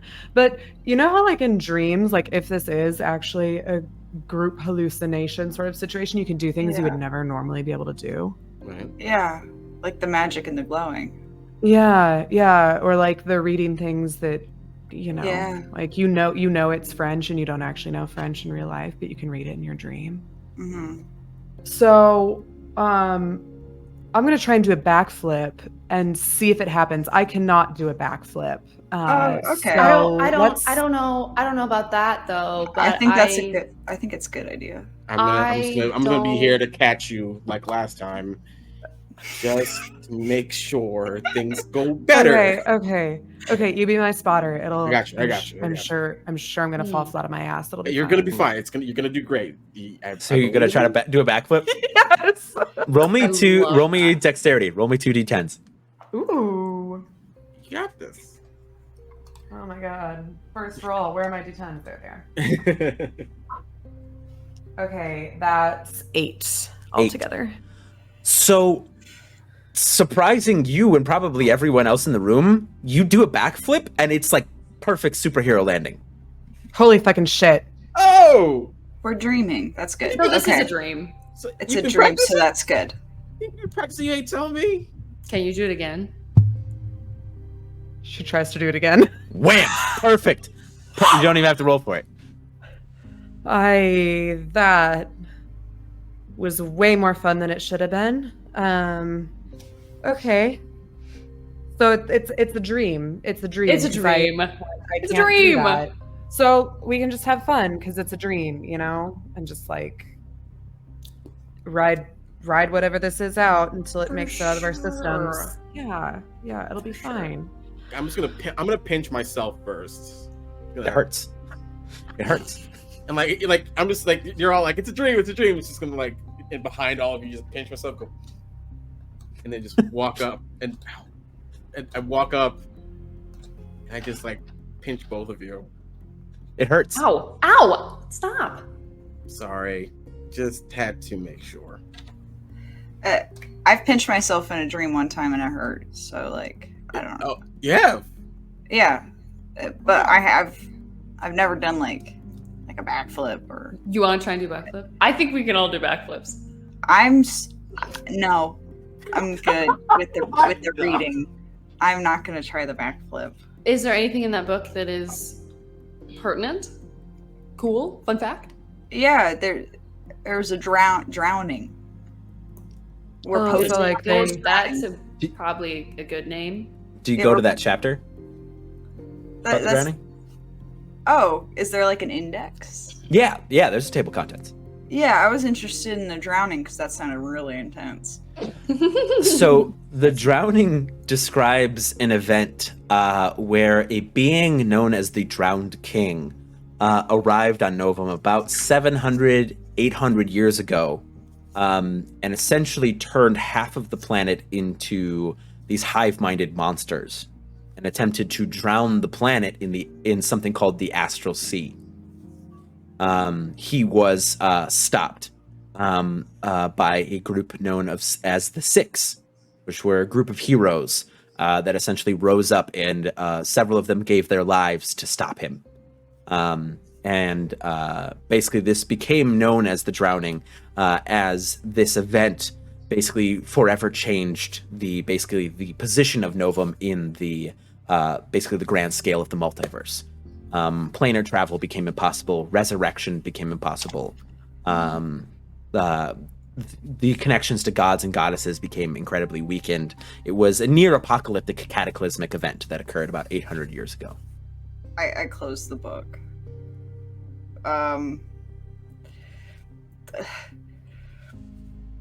There was a guy, and he was the Drowned King, so he did the drowning, and it was like a hive mind thing, and like everybody thinks the same thing. That's like a hive mind. Yeah. Yeah. And he was stopped, so it was like really good by the Six. Why was he trying to drown everybody? I mean, power. It seems like it. It's like there's like a lot in here. I couldn't tell you. I just learned who he was. You know. Yeah. So, and I guess nobody asked him like, why are you doing it? They were just like, this kind of sucks. Yeah, sometimes At jump that just talk doesn't work. At that time is when Valerian re-enters, and he comes in and he goes, "The Drowned King.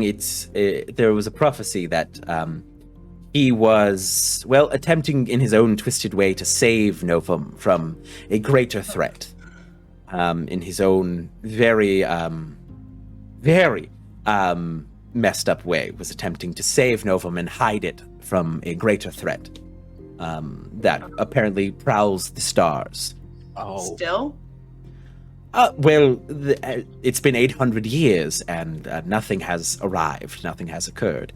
It is the mission of the Wardens, actually, and he just kind of gestures vaguely. He's like, they are a group of knights that it is their job to watch the stars and to prepare for if a threat would ever come once again from the sky.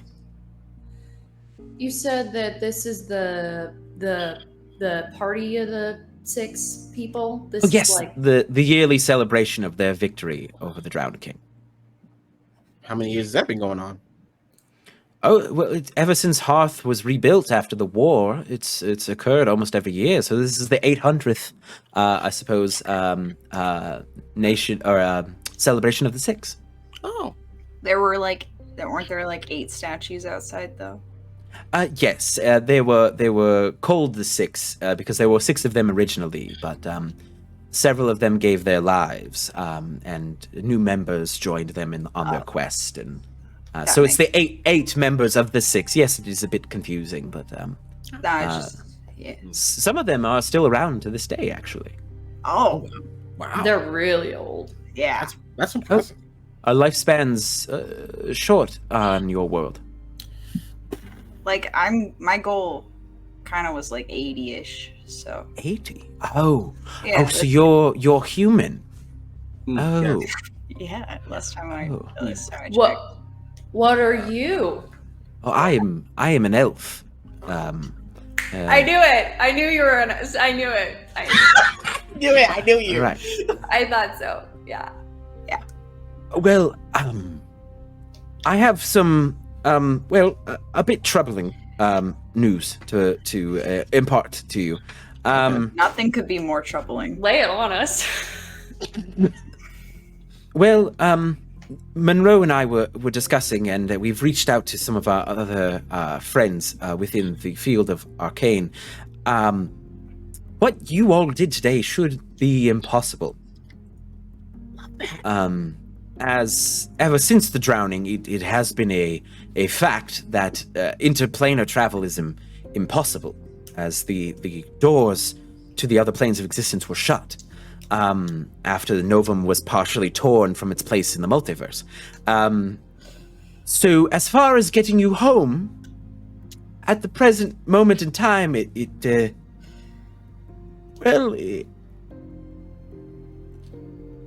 don't know how. Yes. Yep. Yes. Okay. I mean, that's news. That's better than being nebulous. So, But like you could do it at one point. Yes. 800 years ago. Yes. And So then you- the Drowned King business happened, and now you... Correct. Okay. Correct. Right. Because the planet was moved from its place in the multiverse and then violently returned when the Drowned King was killed, it tore the paths. Essentially, imagine it like strings that connected Novum to other places. The strings were cut when it was pulled from its place. There have been many attempts to return it, but the deities who were responsible for ferrying souls to and from the planes have since gone quiet.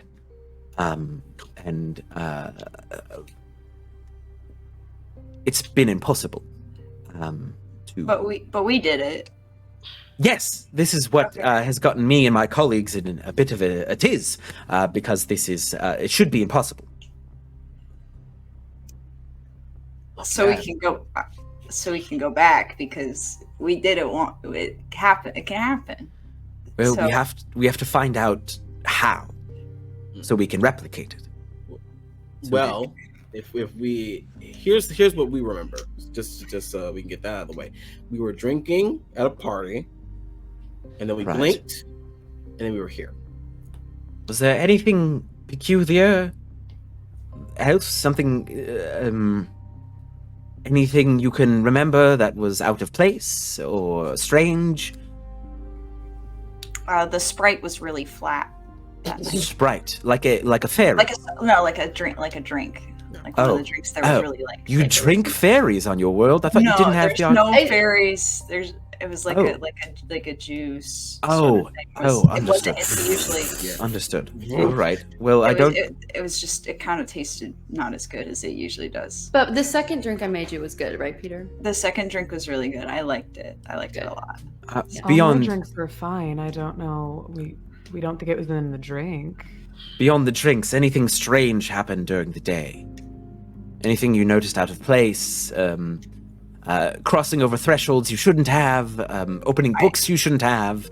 Yeah, I did go to a party. I wasn't technically invited to. That was the first time I'd gone to a party. We all went First time to you've a party. Yeah.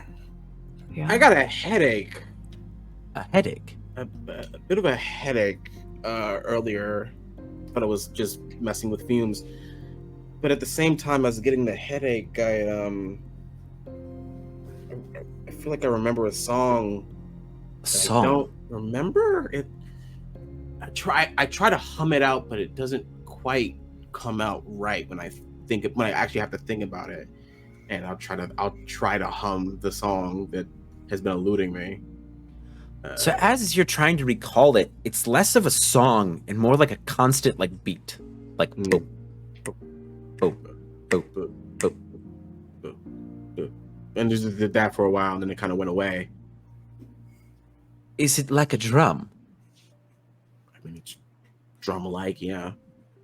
Interesting. I had a pounding headache. I thought I was nervous, but it was like pulsing. Did it have right the same rhythm? here. Yeah, it did. I did. also- Yeah. Yeah. The two of you as well. Well, what it sounds like to me is perhaps, do you know of the weave?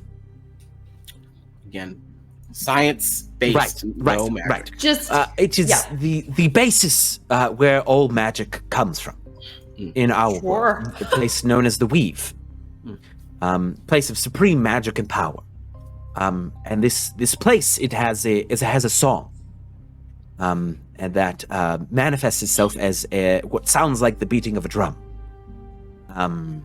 It is most beings who interact with the Weave directly get this song stuck in their head. So perhaps that is a place for us to start. And for some reason, the Weave brought you here. It can do that. It can just take people it wants to. It is supreme power. It is, the essence of all magic in our universe. Okay, right. Is it like a? Can you talk to magic here? Or Yes. Oh, Yes, you can. we could ask it if we can go back. Well, the problem with interacting with the Weave is unless you are trained enough in the arcane, it will drive you insane. Looking into this, addressing power of that level. Okay, sure. Yeah. Okay. Well, like you said, we have to be crazy powerful, right? We have to be so cool and stuff to be able to have done this. So I think you just point us in the direction and we'll get our little feet going. We'll get a walk in, skedaddle, get out of your hair. Right. Is it in like the tower? There's that big tower. Yeah. It's no, that is the city hall. It's more of a ephemeral concept, like a god. Do you have gods where you're from? Yeah.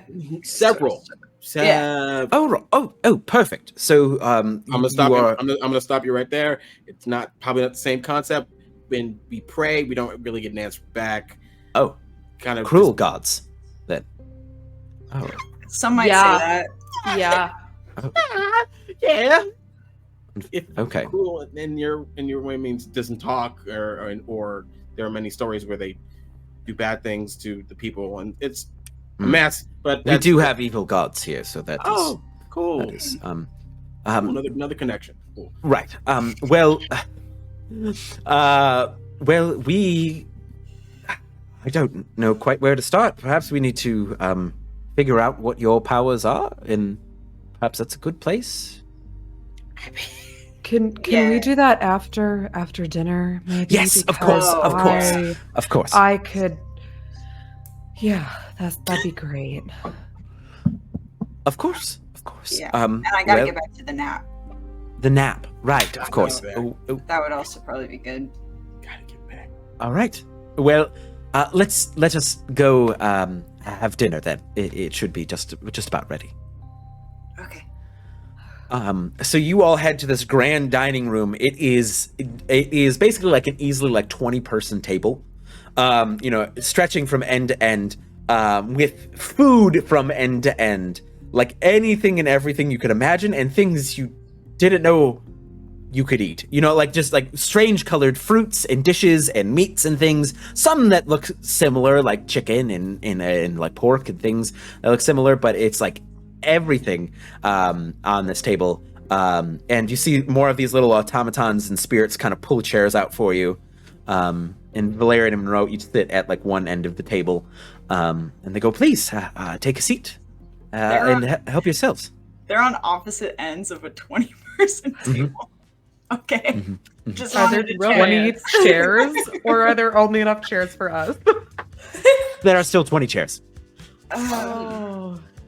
I feel like I'm picking sides. I am gonna go look for a spot as in the middle as I possibly can. I'm Yeah, following that. All right. so the four of you all sit on the same side in the middle. Yeah. No, I would sit across. You sit on the other side in the middle. Got it.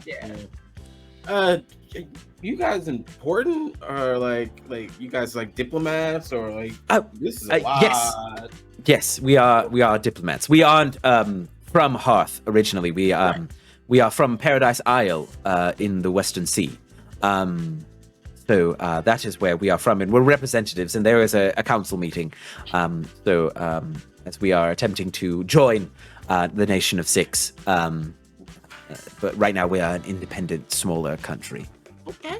So we are here for a council meeting and to discuss. There are some troubling things happening, and so we are attempting to try to bring them to light and all that. What was that? What troubling things? Oh, well, there is, and you see Monroe kind of gives him a look, and he's like, well, we can tell them about it. It's quite all right. Well, there's a group that is operating within Novum at large. They're called the Will. They are a cult of sorts.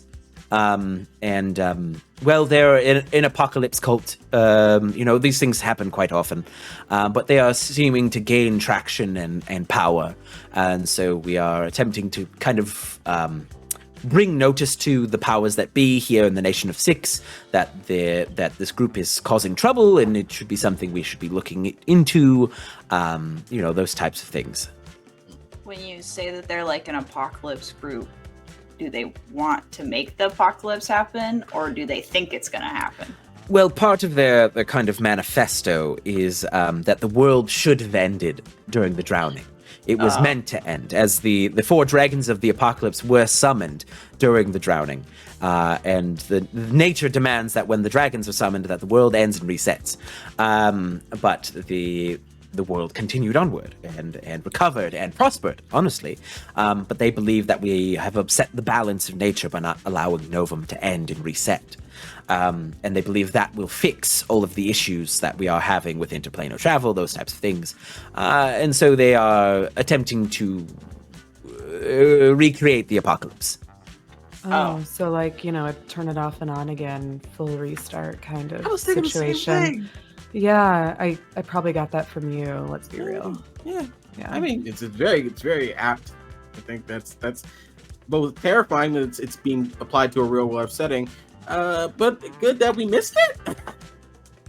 I guess. Oh, well, they're still here. Oh. They're still operating. Oh, Yes, Ah. yes. Yes, they are still. That's the thing. We're bringing it to the attention of the council to attempt to perhaps send some wardens or some of the core members to try to deal with these little uprisings and things. Let me guess, it's a diplomatic nightmare. Yes, it is. It is. Saving our world, buddy. Saving our Yes, world. politics are.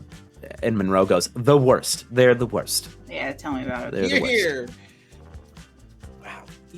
Even in the multiverse, politics are the worst. The trash. Good to know. Good to know. Yes. But that's also universal law.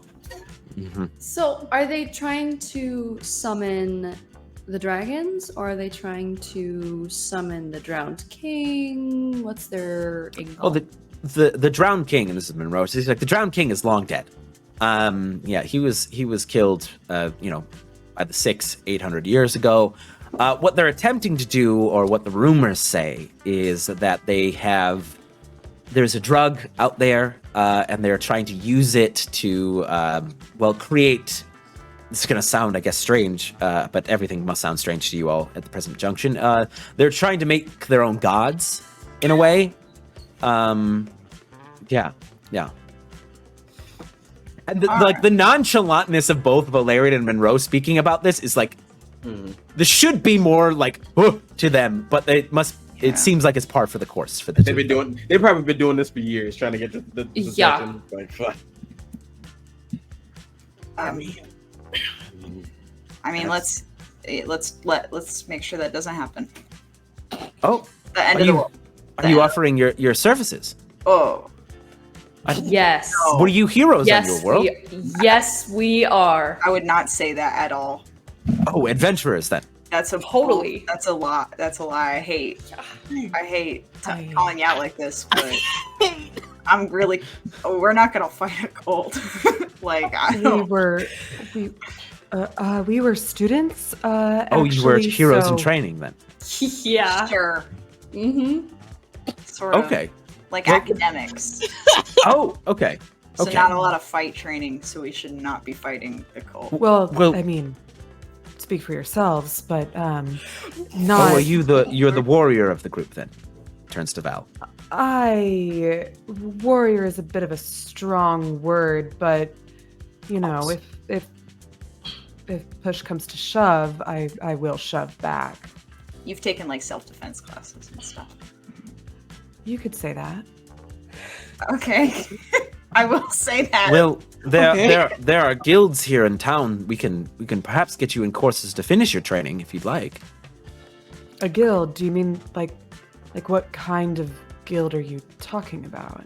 Oh, well, there is the Magic's Guild, the Arcane. There is the Artificers Guild. There are the Wardens. They are more of like an organization of knights. There's the Exalted Corps, which are the scholars. There's the Bardic College. There's a bit of everything here. Oh. Hmm. I mean, yeah, we were in college, so maybe we'll look in. I mean, I might look into that. So Oh, perfect. Well, we can pull some strings and get you I mean, wait. enrolled.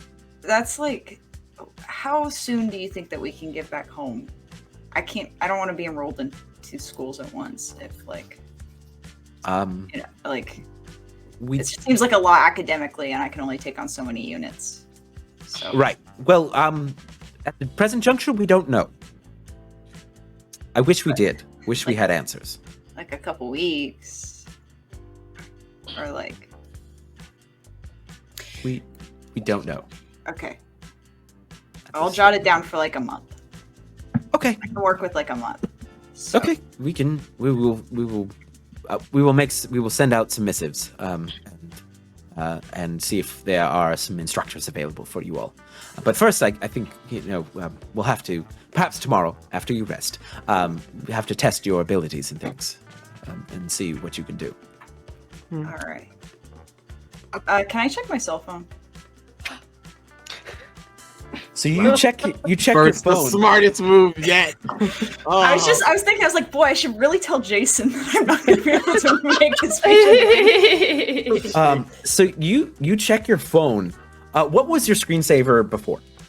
I had like a Pinterest background of like a moon and stars. So presently, it almost looks like it's like a moving starscape on your phone. Oh, I didn't set it to like the, when you hold the background and it shifts. Right. The 3D Okay. backgrounds. Yeah, the 3D. I didn't do that one. Okay, so I open my phone. You open your phone, and you see for a second it kind of blinks a few times, and you feel like this kind of flash on your face, and then it lists your name on the top, and then it begins to list basically like it says. Let me read this. It says dexterity, insight, might, willpower, HP, MP, and begins to list Entropist level 2, Arcanist level 2, Orator level 1, and it begins to like go through these list of like basically what looks like skills or things on it. Valerian. Yes. Do you guys have like, like a phone? Oh, yes, we do. We do have a phone. It's in the library. Would you like to use it? Like a portable one. Sending stones. You require a sending stone.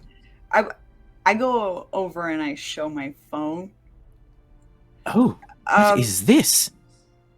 Do you have stuff that looks like this? Like He kind of like he gestures to take it from your hand. Yeah, I give it to him. Is this a grimoire of some sort? I've never seen a communication device like this before. Yeah, you like send messages and stuff. It's from our Fascinating. world. I don't see any runes inscribed on it. It says it's an apple. There's an apple on the back. Yeah. Is that the communication rune from your world? Unfortunately, I think Peter uses an Android. Oh, it's an android. There's a small person on the back of it. Yeah. Like a little green man. Is that the rune for one of the runes for communication from your world? Yeah, it like represents a communication thing. Oh, So, interesting. Sure, yeah. And he begins to kind of scroll, and he goes, "Are these? Is this your spell book?" No, I didn't. It doesn't usually look like this. It just Oh. started to look like this right now. So I didn't know if you were like, oh, of course, you're Entropist. An entropist. Oh, you are. So you are an arcane user then, because it says you're an arcanist, you're an entropist, and an orator. I'm a political science major. Poli-sci. Good point. Yeah. All right. Well, perhaps this is strange, but might give you some insight into your does abilities and things. It does say insight on there. So that okay. Do you guys have them on your phone? No, we don't. I look at the group. Oh, Do you guys have, Gotta take I'll pull out mine my out. phone. or is it just androids? so you all pull out your phones, and it is a repeated, kind of very much similar thing to Peter's phone, where it lists your name and these levels and classes and abilities and ability scores and experience points and HP and MP and all of these things on each of yours.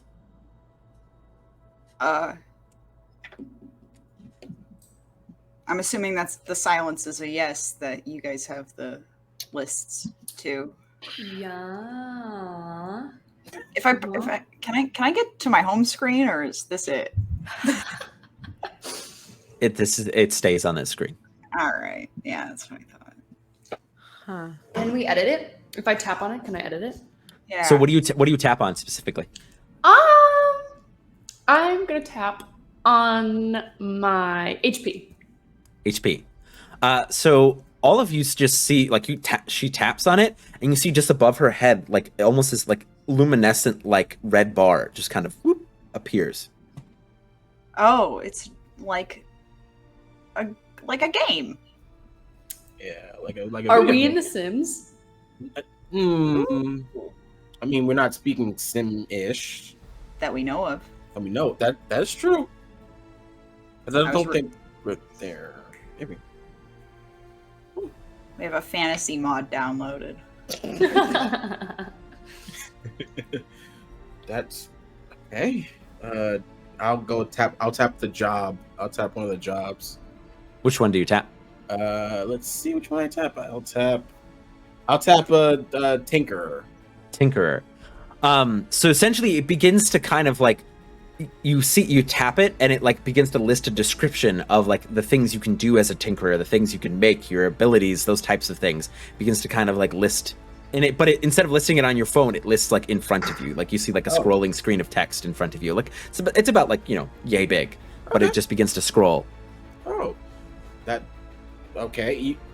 That's magic, I guess. Yeah. Does Valerian and Monroe look confused? Or They are do, like, because they don't see the scrolling text, they don't see the bar, they just see you tapping on these things. Oh. Can we And they're see like- each other's? Yes. Oh. Main character moment. Wow. Well, you guys look confused. Yes. Have you discovered something in your communication devices? Well, they're kind of showing us, I guess, our health jobs. I'm guessing, or classes. Jobs. If this is a game, classes. Like I have here under here, I have Tinkerer, Sharpshooter, and Rogue. Oh, Rogue. Oh, Yeah. all right. It's your classes. So I suppose you are already proficient in some of the skills here. Then. I mean, that's what that means. Then, yeah. Again, magic does not exist in our world. These classes aren't really classes; they're skill sets. So, if it was Tinkerer, I am a mechanical engineer, so inventing and creating would be under the things I can do as a person. All right. I don't know about this rogue thing. That's kind of weird. But sharpshooter, I do have experience shooting guns. That's pretty much it. So Perhaps the way this world is ratifying your magical powers is through these devices? that's, logically, that makes the most sense in the current moment. Yeah. Yeah. What's everybody else got? I'm orator, arcanist, and entropist. What's an entropist? Well, Arcane's like magic. Orator's like talking. Entropy is disorder. It is uncertainty. It is it's the general trend of all things is entropy is decay, death. Those types of things. Is there like do you think it's like a glitch? 'Cause that doesn't arcanist. I'm like sure. Orator makes sense. I do a lot of speech and debate, but I don't Right. do a lot of death. So These things are alien to me, so I am not quite sure if it's a mistake, but maybe your magic's, like I said, manifested in a way that fit something within you. I'm not sure. okay. Just see them war even more. Rhea, what do you got? I guess. Well, I am a elementalist, and I'm gonna click on it so the thing pops up. Yep. Okay. and a weapon master, and a fury. Ah, Fury. What's a fury? well, it could be. In Monroe goes perhaps a barbarian, maybe closest to a being who deals with their strength through their rage. Sure. Do you have a lot of rage? I'm full of it. Yeah. That could be it then. Often. Yeah. Good. Good. No, that's good. Yeah. Val. I mean, I have, the same first two as you, Rhea, the Elementalist and Weapon Master, but then this one is Spiritist. So I don't know what that one does. And she's gonna click on it and like click underneath it, and is gonna click on the ability underneath it. She's gonna click on Aura. Can you roll me insight plus willpower, please? Yes.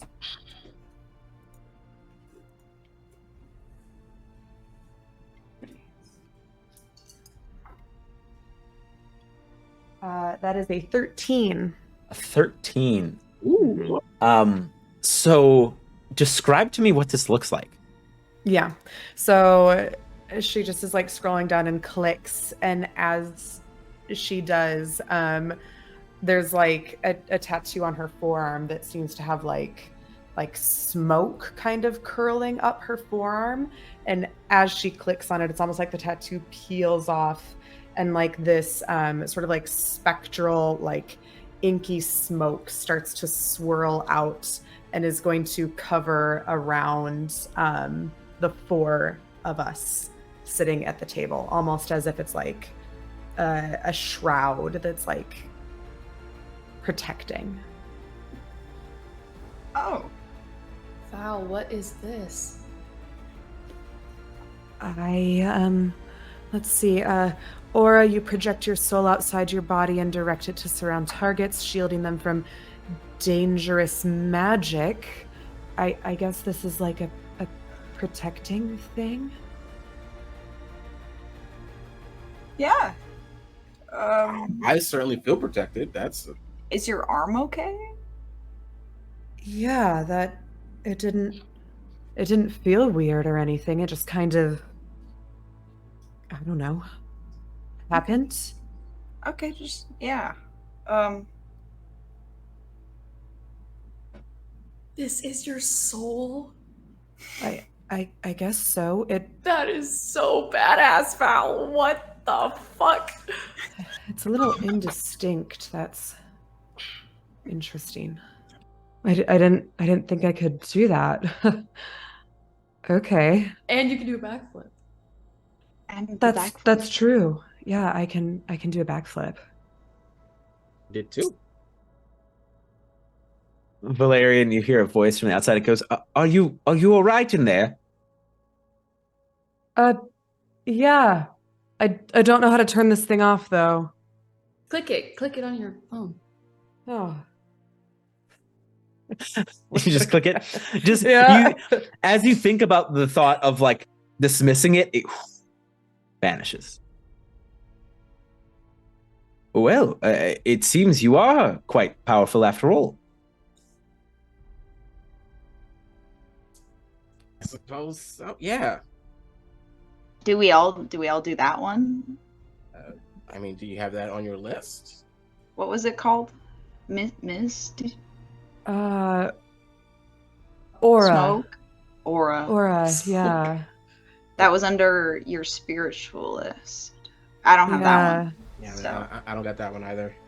All right. That's just a you thing, Val. I guess so. Aren't we also special? Yeah. It seems that way.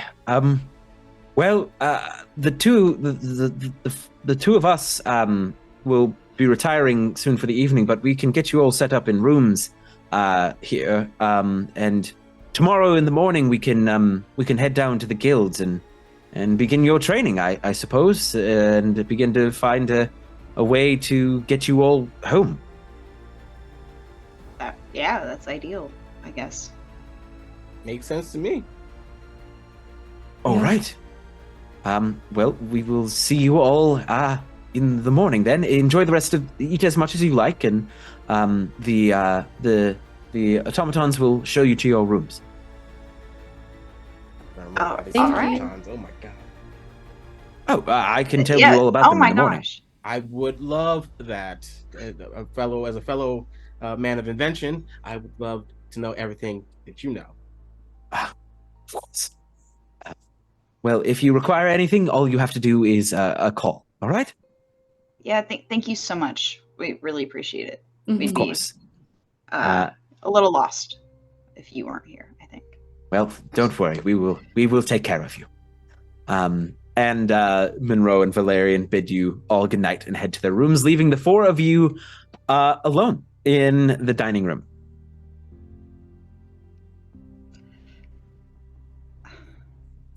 Guys, this is kind of Wow. awesome. Yeah, it's certainly something. That's for sure. I don't. It's like a lot. But we've got each other to figure it out. Oh, that's the good thing. It's not just anyone alone. We're probably like gone from home, right? Like, do you think people are like I know like my mom and dad were gonna come to my speech and debate thing. Like they're gonna think we're like missing. Well, if this is parallel and time moves the same way it does back home, then yeah, I guess. But if it's not, then it could be gone for minutes, hours, Or more. Maybe we've already been gone for 3 years. Don't. I tried to avoid that part. That was I'm the just part- saying, time doesn't work the same. I mean, you're right. But I was trying not to say that stuff. Yeah, that's. I was trying to be the comfort part of the No, science. I mean, if we've been gone for 3 years, then everybody's like fine now. I'm sure everybody's like, it's a comforting thing for me at least. Like if we've been gone that long, who cares? You mean like everyone's like over it? Yeah. Is Is I that? don't know if that's comforting. I don't know if that's worse or better. That speaks a lot of volumes about people. Perhaps I've said too much. I think I'm gonna go to bed. Actually. Yeah, let's. I think we should all go to bed. Okay, yeah. Yeah. That's great. So the automatons show you all to your individual rooms, which are these like beautiful, gorgeous, huge bedrooms with the canopy beds and these beautiful windows and balconies and what are they called? Vanities and wardrobes and things. It's a beautiful, beautiful room. There are pajamas set there for each one of you, and a place for you to store your things. And do you all head to bed then? Yeah. Try to, anyway. Yeah. Can I go out? Can I look on the balcony? I want to see. Sure. Like, there's the festival going on. I didn't know if anything was happening at night for the festival. Yeah, you step out onto the balcony and you see just like a festival of lights. Like there are food stalls and looks like fantasy kind of carnival rides. There's like a concert going on. It's just like a sea of people milling about in the city. Oh, kind of like it was earlier, just at night. Exactly. Still bustling. Okay. Very bustling. I guess I'll just like people watch for a little bit. It's Okay. kind of grounding to not be in the crowd, but see that it's happening and it's real. So, yeah. Okay. What is everybody else doing before they go to bed? Rhea is going to just pour over all of the information that's on her phone Okay. and just try and like, she's not going to try and do anything, but is so thrilled and excited at this sense of like purpose, I suppose, that she feels here. I don't know that she thinks it's real, but it wants to know all that there is to know about all of the information on her device. So Okay. So you spend the night doing that. What about the rest? I think Jeane does that, going over what things mean on his phone, and he also looks out on the balcony to see what like levels of technology we're dealing with, because there's obviously magic, but like what does that mean for science? I think he's looking to see how the two have blended in this world, in comparison to back on Earth. And he's just like very excited to see the difference and know the difference. And, I mean, this is a new world. It's a new tech, maybe. I'm like, delicious. You see, you look out and you see the same thing, kind of the sea of stars. You look up and you can see like airships flying about in the sky. Once again, you see like these automatons mixed amongst the crowd. It is a, like you said, a whole new world. Fighting. And then I go to bed all happy. All happy? Okay. All happy. Val is going to first check her room for any cameras, spying devices, anything that is untoward.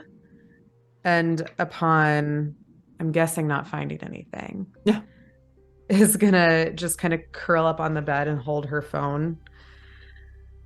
And then kind of like hold it up, even though she's not making a call. She's going to act as if she is. Okay. Hey, Frankie. I'm okay. I don't want you to worry. I'll be back as soon as I can. Don't let Dad like do anything drastic.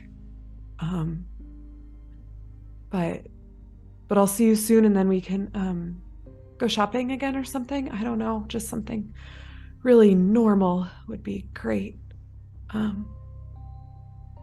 Anyway, okay, love you, bye. She pretends to hang up the phone. Bye. And as the camera pulls away from each one of these scenes, of you scrolling through your phone, looking out over the city, making this phone call, and like as the day comes to an end, the camera pulls away and pulls farther away from Hearth and far up into the mountains to the north. And we pan into this small kind of tavern on the side of this mountain. And it's sparse. You know, there's only a few patrons within this tavern. And there is a white dragonborn sitting at this bar. He's got scars all over his face. He's in kind of a dark robe, just sitting there. And a figure in red armor walks in and sits down next to him at the bar. And Ivar turns to look at them, and he goes, so they've arrived.